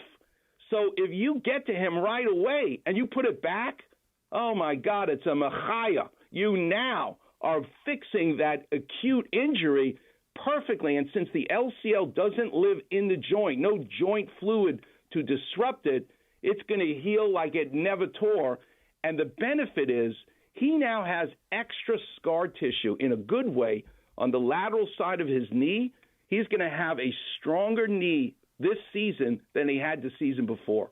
All right. Well, good, because I think with the Lakers season coming to a conclusion and the Dodgers season, now I will call it in full swing. Before you know it, me and George are starting to talk about it because tonight is the release of the schedule for the NFL. And by tonight, we're going to know everything that the Rams got going on. Chris mentioned earlier that there's the rumor is, and I'm sure it's out there already, that the Rams will actually play the night before Thanksgiving. So we're all kind of getting ready now for football season. And if Patrick Mahomes comes back in week 1, that's going to be a really big deal. There you go, Doc. It's a pretty good appearance, George. Can't wait. Yeah, pretty good. Nice, great job, Doc. The Weekend Warrior Show presented by Cedar Sinai. Here's Dr. Doc. Clapper, Saturday mornings at 7 a.m. All right. Take My care, pleasure. Doc. Thank you, Lindsay. Dr. Clapper. That's enough. We'll pot him down. That's enough. Huh? All right, before we get to the Lindsay segment, we got some breaking news that Bergie is going to unleash on us. So according to the Sparks, they are going to honor Lisa Leslie with a statue at Crypto.com Arena. It will be the first female to have a statue outside of Crypto.com Arena. and it'll be unveiled on September 20th before Sparks versus Fire. That's cool. That's awesome. And that's not it. More breaking news. Oh. Go ahead. Say it, Fergie. Say it. Oh, do you want the Stephen A. Smith? Yeah. So this is great. No, Stephen A. was according to Full Court Press, posted this. Yeah, according to Stephen A. Smith on First Take, the Lakers allegedly do not like LeBron James or Clutch Sports. They don't particularly like him. That's what this is about. They'll never admit it. You know that Clutch and Rich Paul and LeBron has turned them off. He is one of the greatest manipulators of narratives we've ever seen. There's very few people on planet Earth more skilled and committed to controlling narratives than him. So, two things. One, we already knew that from the Baxter Holmes article earlier in the year. Or at least that implied that. Two, I love Stephen A., but Stephen A. and LeBron have a long history. Let's just leave it at that. They do, obviously. And ever since that night in Crypto.com where LeBron walked over to Stephen A., my man Stephen A. has never stopped talking about this. He will go on every podcast, even a year later, and still keep talking about the same thing. And by the way, hey, Stephen A., I do the same damn thing, okay? Because you don't want to make an enemy out of me, okay? Jesus. And I love that. And if I were in Stephen A.'s shoes and I had the greatest athlete, the biggest superstar on planet Earth, essentially, who wanted a piece of me, boy, I talk about that every day to whoever wants to talk about it. But George is right that there is a lot of history here, and Stephen A. clearly has his own agenda that is anti-LeBron, but he also has a very strong opinion, and whether he's right or he's wrong is immaterial right now. He got the platform, and he got the viewership, and when he says something like this, some people will actually say, yeah, he's right. Breaking news on ESPN LA, presented by Valvoline Instant Oil Change. Home of the 15-minute drive-through oil change. Visit SoCalOilChange.com. Now, I see all the salespeople in the kitchen.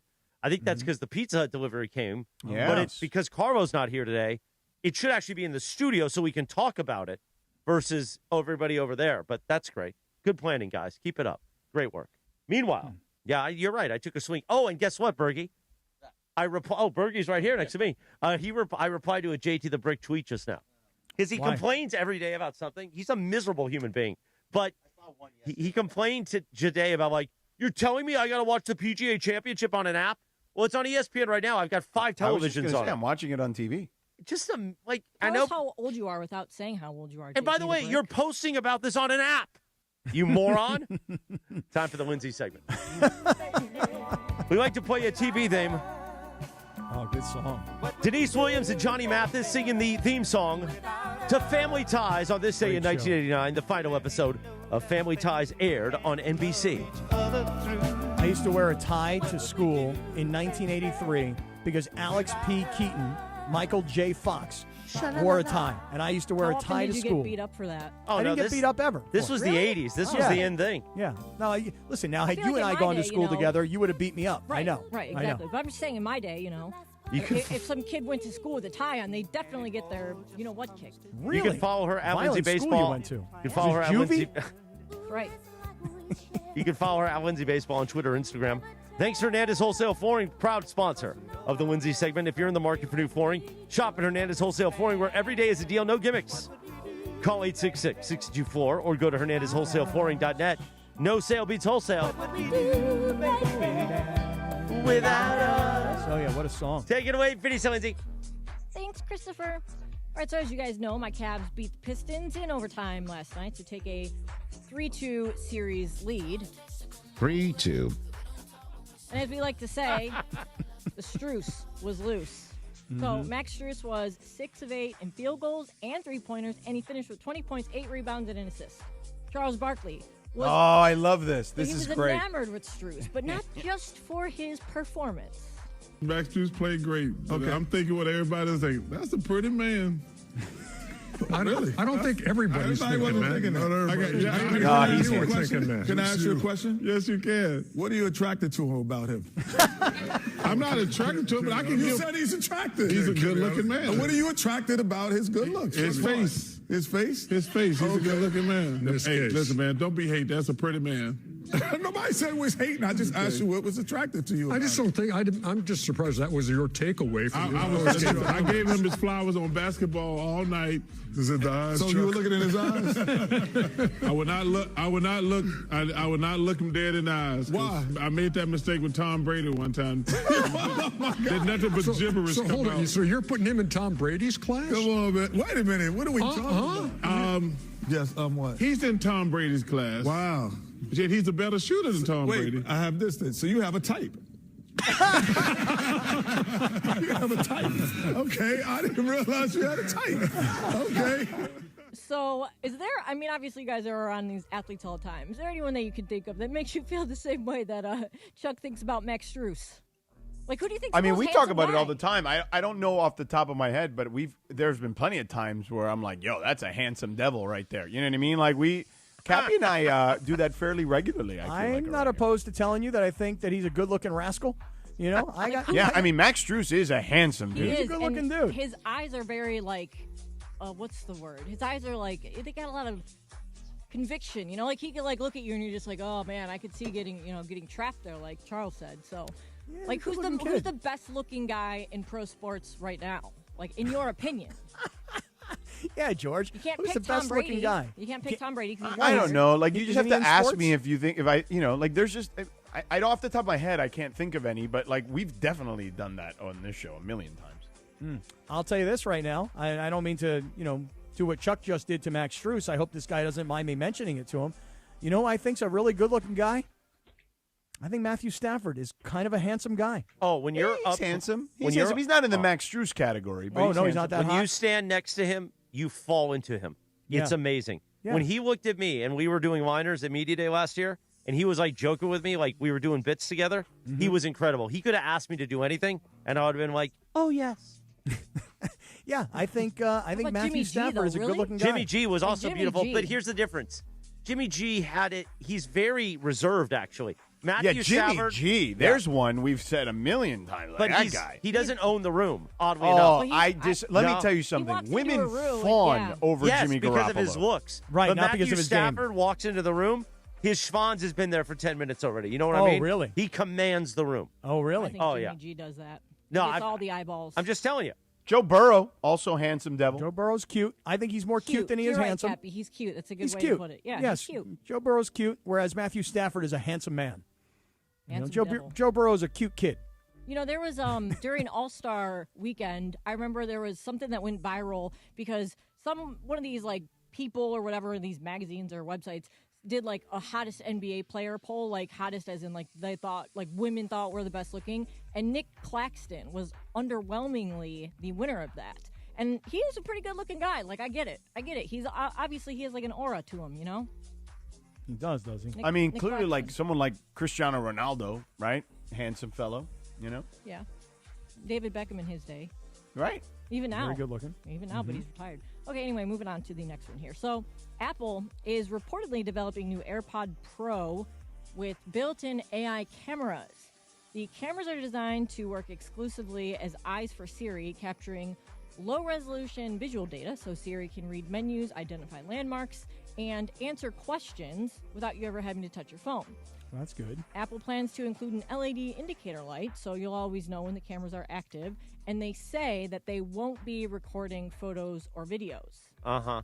Right, exactly. You don't buy that, huh? Yeah, they're supposed to Come roll on. these out in 2026. I will never go back to AirPods now that I have the LeBron Golf Nike Beat collab thing. At no point. I take calls on those things in the subway. People don't know. Every time I used to be on my AirPods, they're like, oh, yeah, I can't hear you. Just call me when you can use your phone. Mm-hmm. Now, with these LeBron Nike collab with the Beats by Dre stuff, amazing. Never back to AirPods ever again. You're saying, though, that is it like a wind thing? I feel like when I'm walking and talking on my AirPods, I feel like I'm saying to people all the time, hey, I'm outside and it's kind of windy, so if it's too loud, let me know. But I Or never have to do that anymore. Now that I have these, Yeah. I've taken calls on the subway, the train, in wind, outside, on walks, on the treadmill. Nobody says a word. Everyone's just like, okay. So they're that much better than the AirPods. The technology is far superior, in my opinion. Uh-huh. Now, Lindsay, I don't quite understand, though. The AirPods, we stick them in our ears, but you're saying that there's some sort of a camera that's looking forward? I'm not clear on that. No, they said that they will capture visual data so Siri can read menus, identify landmarks, and answer questions without you ever touching your phone. Like, I wonder how they do that, though, with the visual landmark thing when these things are stuck in your ears. You know what I mean? well, it's not like they can't see. There is a front part, like when you're moving forward. Obviously, it's right there in the front. You know, you stick the AirPod in your ear, you can still see it. Oh, yeah, I guess maybe you're right. Like when the AirPod comes down off of your ear. Because, like, there's a lot of times where I'll be driving somewhere and I'll see something and I'll go, what in the hell is that? I don't think you're supposed to wear your AirPods when you're driving, though. Oh, why not? Is that a problem? That's what they're there for, Lindsay. No, you're not supposed to wear your AirPods when you're yeah, driving. no, But you- just one ear? Can't you just use one ear? Neither. Really? Why? You should, because you can't hear the yeah. because of the if you're using the noise cancellation or whatever, then you can't hear people honking and it's dangerous. Which is more dangerous, Cap using an AirPod or just watching TV while he drives? Well, that definitely is more dangerous. Hey, how about this? How about when I watch TV with my AirPods in my ears and I'm driving? Hey, listen, I got to know what's going on with CNBC, man. I got to know what's happening in the markets. So, yeah, it is pretty dangerous. I didn't think about that, though. I like that idea of the AirPods looking around and going, hey, you see that over there? That's this building or that's this infrastructure thing. A lot of times I drive by stuff and I go, what in the hell is that? And if I had somebody in my ears going, well, that's this, I don't know, this water salination plant. I don't know where that came from, but I would like to know these things. So I would go for those. I think of it more as a good accessibility tool because you have those things in your ears and you're at a restaurant and you always talk about this. Oh, you got to bust out the light, because you can't read it. You can just have your AirPods on and be like, hey, Siri, read me this menu, and she'll read it to you. It is so embarrassing, George. You talk about your knees bothering you and getting old. It is so embarrassing to sit at a restaurant, me and Rachel, and another couple sitting across the table from us, and all four people in their 50s all have their flashlights on the menu. Not one of us can see what's going on. And people are like, dude, the font's big enough. Why can't you see it? Because it's freaking dark. That's why. I thought you said you're going to try to put a stop to going to all these restaurants. You're going to start cooking at home. Well, I am trying. I really am. Because I'll tell you something right now. The prices that are going on out there This is are always a good offensive. rant. Yeah, It's a it's good offensive. rant. How about this? You ready for this? 2 nights ago, Rachel goes out for dinner. 2 6-ounce glasses of wine. $24 a glass. Come on, guys. Really? $24 for a glass of 6 ounces of wine? Dude, I'll go buy the bottle. Thank you. You know what's annoying is, like, not only are the prices up of everything, but they're shrinking everything. It's like, usually they just do the one or the other, but now they're doing both. So it's like you're getting double screwed, Not at Pizza Hut. I look at Chris right now, and he is starting to dig into that Pizza Hut Well, I pizza. just wanted to show our great friends from Pizza Hut. This is the Thin and Crispy with the pesto on there that you Oh, ordered. that was the one I ordered for you. So thanks to our friends at Pizza Hut, a nice food drop. Yeah. On a Thursday morning. Did you order a plain cheese with a stuffed crust? There's a pepperoni, I think, back there with Yeah. stuffed crust, and I they think brought this these. is pepperoni stuffed They brought these Cinnabon things. Well, here, let me tell you that it's National Pizza Party time, and Pizza Hut is bringing the flavor. National Pizza Party is this weekend. That's what we're all going to celebrate. And you get that 3-topping pizza for just $11.99, available for delivery or carry out at select locations. And you can order now at pizzahut.com, or even better, use the mobile app, which is great. I can do it.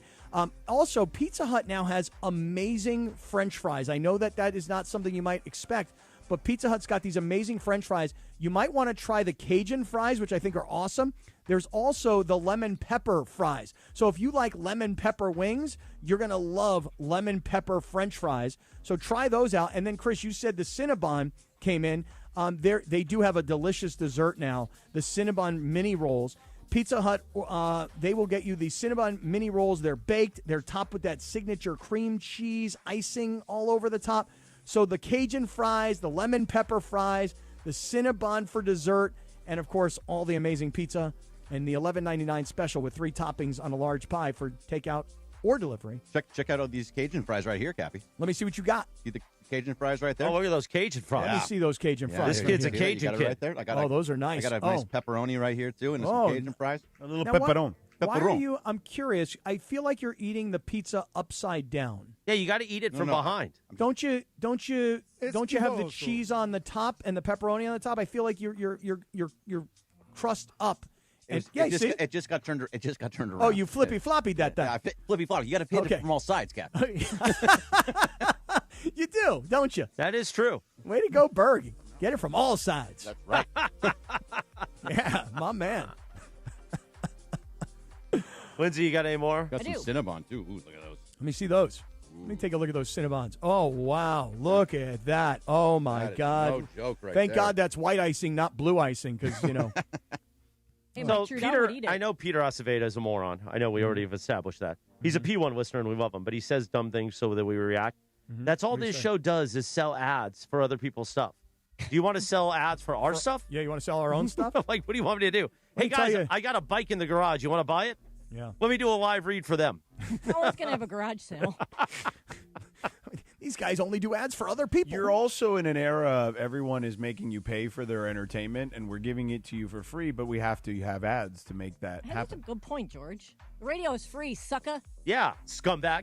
You don't got to Yeah. subscribe to anything. Yeah, So is ski YouTube. bozo. Yeah, yeah. You Yeah, jerk. sleazeball. Right, keep going. I'll take it so far. How many more you got? I don't have much more. Okay, so ESPN broadcaster Steve Levy sparked a debate last week because he posted that the hardest sports broadcast to pull off is the massive blowout that gets decided early on. So he asked Agreed. whether an announcer can keep a lopsided game interesting, entertaining, and smart. So then Awful Announcing jumped in and they asked fans, like, who's the one announcer that they would want on a call in that scenario? And I saw, you got a lot of replies with, like, Harlan, Joe Buck, of course, like Bill Walton, RIP. Who would be your pick for the announcer that listen. you want on the call for a blowout? I think you kind of nailed it. Dave Pasch and Bill Walton, it didn't matter if the game was a 2-point game or a 30-point game. When those guys did a college basketball game together, it was unbelievable. Like, it was magical because Dave was the perfect straight man to Walton's insanity.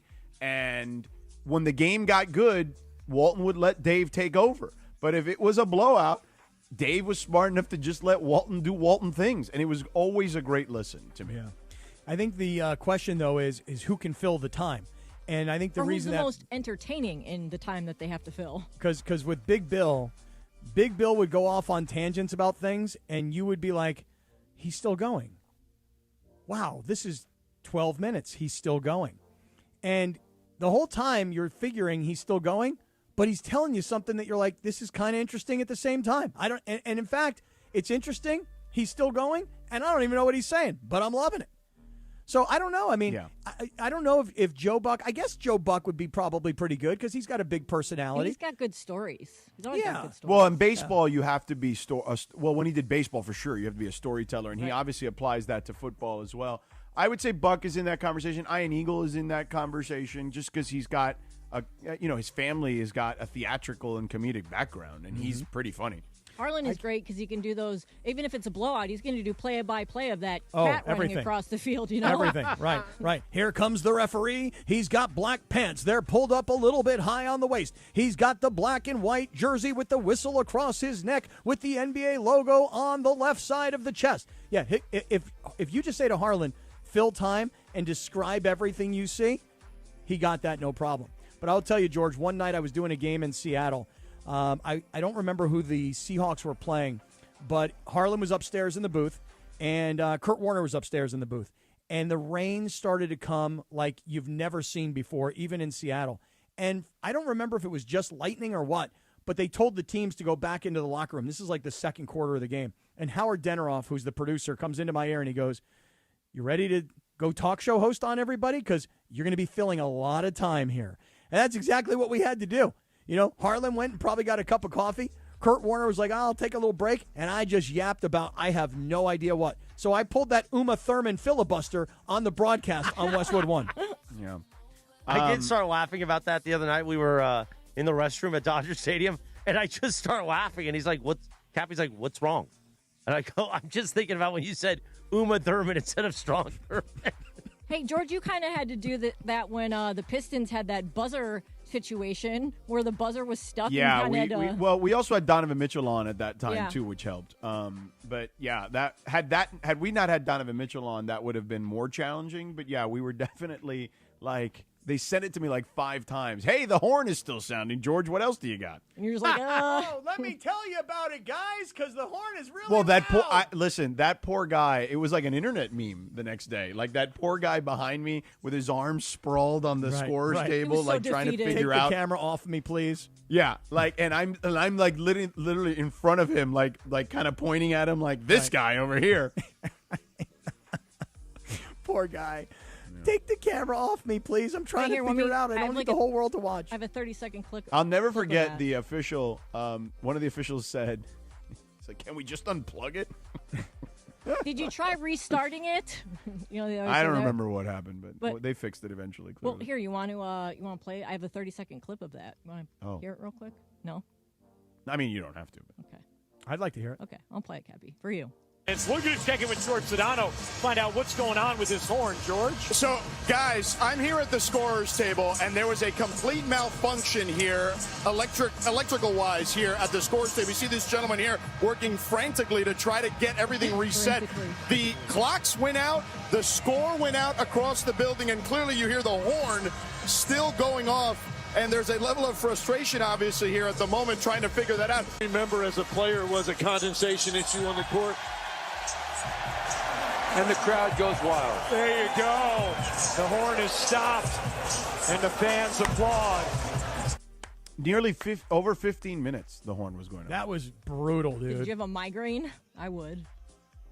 I don't remember.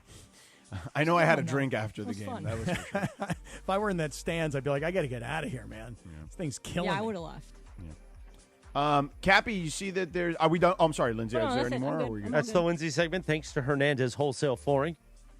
Call them, the crazy Hernandez brothers. Go ahead, Chino. Did you see there are a couple of leaks that have come out? Another one on the Rams, Week 2 against the Giants. And then there's the Raiders leak of their hosting the Dolphins Week 1. Had not what a seen matchup. those. Ooh, big matchup right there. Yeah. I mean, if the Raiders can't beat the Dolphins to start the season, they're in deep trouble.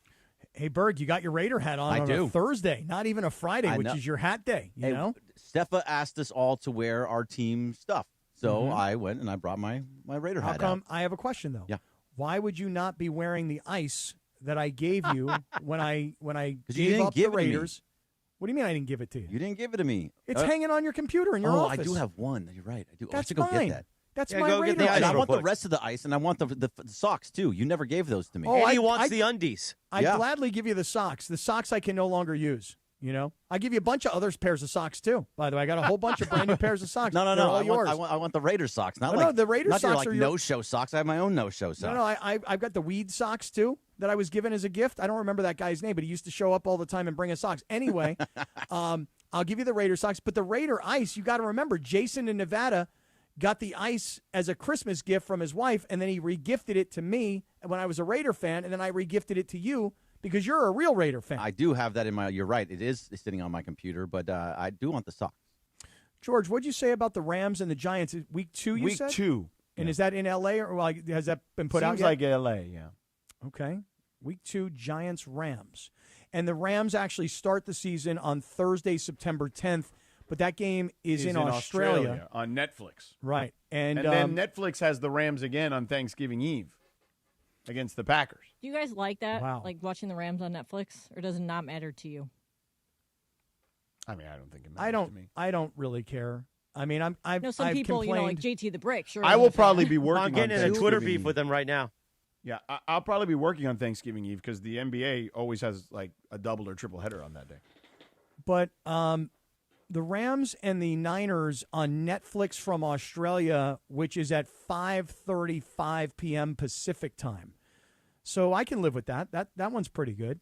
But the NFL season, Chris said it earlier today, just deciding that they're taking over every day of the week. They don't care anymore. Wednesday kickoff, September 9th, the Seattle Seahawks, that young brother Kasim is wearing that hat, against TBA. Has anybody right, we heard? have TBA at the moment. Yeah, right, still haven't heard the official. Kasim's scared. He don't want to put the mic on front of him today. But that's okay. And then we have Rams-Niners, as you mentioned, Australia on Thursday. Then Sunday night football will be Giants-Cowboys. Mm-hmm. And, yeah, Giants-Rams week 2. Well, then the first Monday football- night.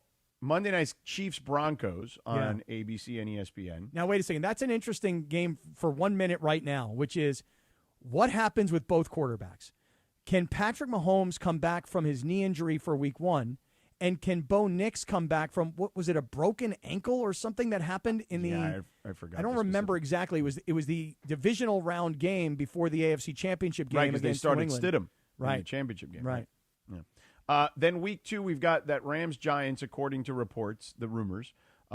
Thursday's prime game will be Bills-Lions. Okay, that seems week 2. good. Okay, that sounds like a good week game. 3, this is also what we have here on the leaks at the moment. Cowboys-Ravens in Brazil on CBS. On the Sunday afternoon game. Mm-hmm. Yeah. Week 4, this is one of those international games. Indy and Washington in London on the NFL Network. Okay. Week 5, also in London, Eagles-Jaguars with our buddy. We should have our buddy Mr. Khan on that week. Oh, Tony Khan would be great. And by the way, Jacksonville, I mean, that's home for them. They're the right. home team They in have London. They have back-to-back games in London. Mm-hmm. The following week, they will host then the Texans there. Mm-hmm. Week 7 in Paris, Steelers-Saints. Now I've never been to any of the international games. I did one year do play-by-play for NFL Europe. Yeah, so I the got waffle? I got to travel around. Yeah, The well, World Football League or whatever? no, I think it was called NFL Europe at the time. NFL Right, because originally it was called the World League of World Football. League of American World Football League or whatever. Yeah, right. World League of American Football. That's right. But I did go to Europe for American football, but not true NFL football. But the Steelers and the Saints in Paris. Now that kind of sounds interesting. Oh, oui. That sounds kind of. I would go to that. Well, the Saints. Victor for 3. Oui. New Orleans is, a little French Quarter action in the obviously Fleur de Lis. French connections there. Right. Yes. Week 9 in Madrid. No connections here. Atlanta and Cincinnati. Now that would be a game that I should go to because my daughter is going to be doing her study abroad in Spain. Now that would be a good one. That's also on the NFL Network. A lot of these international games are on the NFL Network. Week 10 in Munich. This one on Fox at 9:30 a.m. Eastern, 6:30 Pacific. God, there's a lot of these international games. This is crazy. Pats Lions, which I don't get, but whatever. Mm-hmm. And then Sunday, November 22nd, Vikings Niners in Mexico City. Now that's another great and place that's to on go. Sunday Night Football on NBC. And remember, Shanahan was pining for the Rams to have to go and do that game. Mm-hmm. Why do we have to go City. twice? Why do we have to leave the country? By the way, Mexico City, if you've never been, Mexico City is an amazing, amazing place to visit. I would like to go there. I was there for a Raiders Texans game at Azteca Stadium. It was unbelievable. Yeah, so cool. But you're asking people listening in Southern California if they've never been to Mexico City? Well, you think everybody who's listening has I mean, been to not Mexico everybody, City? but I'm sure a lot of people have. Really? So if there's 12 million people in L.A., how many do you estimate have been to Mexico Well, City? I don't think there's 12 million people listening to us. There's also You're out of your 20 million mind. people in Los Angeles, but that's So okay. if there's 20 million people in Los Angeles, how many have gone to Mexico City? Have been to Mexico? Mexico City. Mexico City? 20 million. 20 million Well, in Southern California. So I would say if 40% of the Hispanic population makes up Southern California, and I would say the overwhelming majority of that, 75 to 80%, if not more, is Mexican. That would mean, all right, so let's do that. 40% of 20 is, let's call it 8, and then 75% of that. So I'd say 6 million, Captain. 6 million of 20 million people have visited Mexico City. More than likely, and that doesn't account for the Anglo-Saxons and people of other, the African-American community who may have just visited Mexico City. But so I would say safely 6. I would say perhaps even more, maybe 7 or 8. I will, based on that math that you seem super confident about and you're out of your mind. But that being said, I will retract my Why statement. would I be out of my mind? Think about the math. It doesn't math for me. But for anybody that's been to Mexico City, you know what I'm saying. It's a great town, and you should go visit. And by the way, this is brought to you by the Mexican Tourism Board. Ooh, I don't know about that. I still have more. Week 12, Green Bay and the Rams. That is the Netflix game on Thanksgiving Eve. And then Thursday on Thanksgiving, they have Bears at Lions on CBS, Cowboys Eagles on Fox, and then Chiefs at Bills on NBC. Interesting, the game on Fox. Well, it should be at Dallas, right? Because it's always in Dallas, right? Mm-hmm. On Thanksgiving? Yeah, because it says Dallas versus Philadelphia, so that's not right. It's got to be at Dallas. Of course, 100%. Let me see if there's anything else. Packers-Bears, allegedly on Christmas. Let me see. Bears-Lions. Well, I already have that on Thanksgiving. Panthers-Bears, week 1. Let me see. Anything else? Patriots-Seahawks, we have that already. But it's all coming up tonight. The NFL schedule released tonight, 5 o'clock Are you going to be on your TV glued? I will be in an airport, but I will be at an airport bar watching, or I'll just use my phone. Wow. Well, nowadays it's like the whole allure to it is social media. Mm-hmm, right. It's all going to get. Like you'll be able to watch it. The schedule release. Go ahead, Cappy. No, you're good. No, Who are he you said, flying? Where are you flying? Where are you flying? Oh, I'm flying to New Orleans tonight. No, I know where. He said, what are you flying? Southwest. Got direct? No, not a chance. Where are you Got to stopping? go through like Houston or something? Phoenix. Oh, I hate that airport. It's so Do ya? depressing. Oh, Really? I like Phoenix. Phoenix is fun. it's so depressing. Why? It's Dark, depressing. it's I would dark, disagree with that. I don't think it's old. depressing at all. I don't like it. But that kind of stinks because it's like short flight, long flight. Right. You know what I mean? Yeah. Well, I mean, listen, if you got a direct flight from LAX to New Orleans, it's really only like a 3.5 hour flight. It's not too Correct. bad. Yeah, so you're adding an extra 90 minutes to that problem. Oh, I'm not getting into New Orleans tonight until like 1 a.m. in the morning. Wow. But I think I've done a pretty good job because my daughter who's flying. You better from make sure your Slow- car service is set up. Don't take like a random Uber Why because not? you may end up in the backs of. What are you talking about? I've been to New Orleans a million You'll times vanish, and grabbed an Cappy. Uber at that time of night. And Cappy, never had you're an going to issue. vanish. You think so? Yeah. Really? You There's going to be some That's New Orleans voodoo going on. Yeah, huh? exactly. They're going to get you.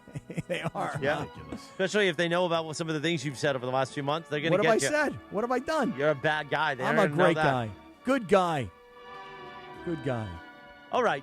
10 o'clock. We'll wrap this thing up quickly. So watch You gotta do the small stuff I thing know. still? Well, we still do, yeah. We'll do the NFL schedule. Well, listen to DeMarco and Travis for reaction, and then listen to Mike Trudell tonight at 6 p.m. for his debut episode of Lakers Talk. How do you feel Mason and Ireland are gonna- What? How do you feel Mason and Ireland are going to feel about my rant about us saying we're the best show, but we will share the steering wheel with them? Oh, I'm sure they've already been texted a million times about it. And Mace is just waking up now, so. No, Mace has been listening to this show lately. Don't sweat the small stuff for Thursday, May 14th, 2026. Don't underestimate yourself. When you give yourself credit, you deserve. Let's start over. When you give yourself the credit you deserve, and when you have confidence in yourself, you are in charge and have control over the acknowledgement you are seeking. You can learn to be proud of yourself knowing you've done your best, regardless of what anyone else thinks, Cappy. That's right. That's right. Meanwhile, time for the Dealer's Choice Real Deal, brought to you by Seller's Advantage. Want to sell your house? Before you call an agent, call Seller's Advantage. They'll buy it as is with a competitive cash offer, no repairs needed. They make selling easy. Call 888-390-AS-IS for a no-obligation offer, or visit sellersadvantage.com. Providence Realty, DRE 0915212. The Dealer's Choice music right there, Kasim, next to the radio Tinder bed. Go ahead, Cappy. Hey, listen, I just want to say, since you guys brought up that I'm flying out tonight to New Orleans, and tomorrow and Monday will be the Sedano show.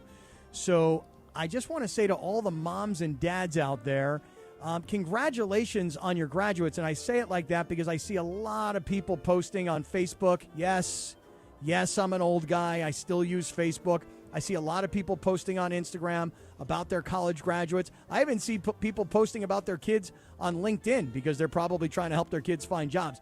But the thing is this, getting your kid through high school is not just some automatic guarantee. So you get my congratulations for that because I know how hard that can be. And then to get a kid through college, not every kid is built for college. Not every kid is built for school. It's totally fine. I had a kid who was a producer of mine when he was 16 years old. By the time he was 24, he was off out and he quit college, and the dude became a multimillionaire. School's not for everybody. But if your kids are out there in this last week or this upcoming week and they're graduating from college, high school, whatever it is, I just want to say a big mazel tov to you, moms and dads. You got them there. For me, George, this is my third, and I'll be down to one more.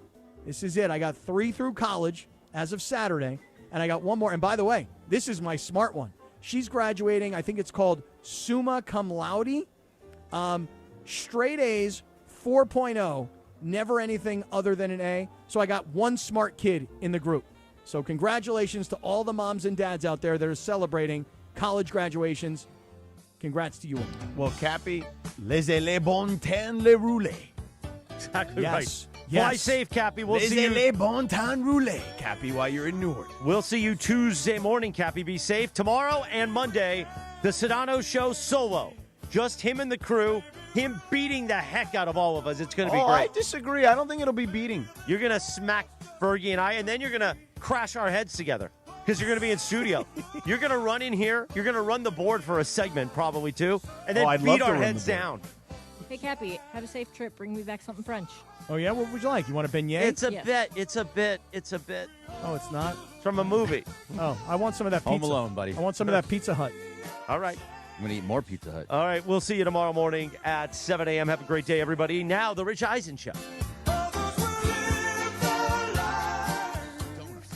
That Susie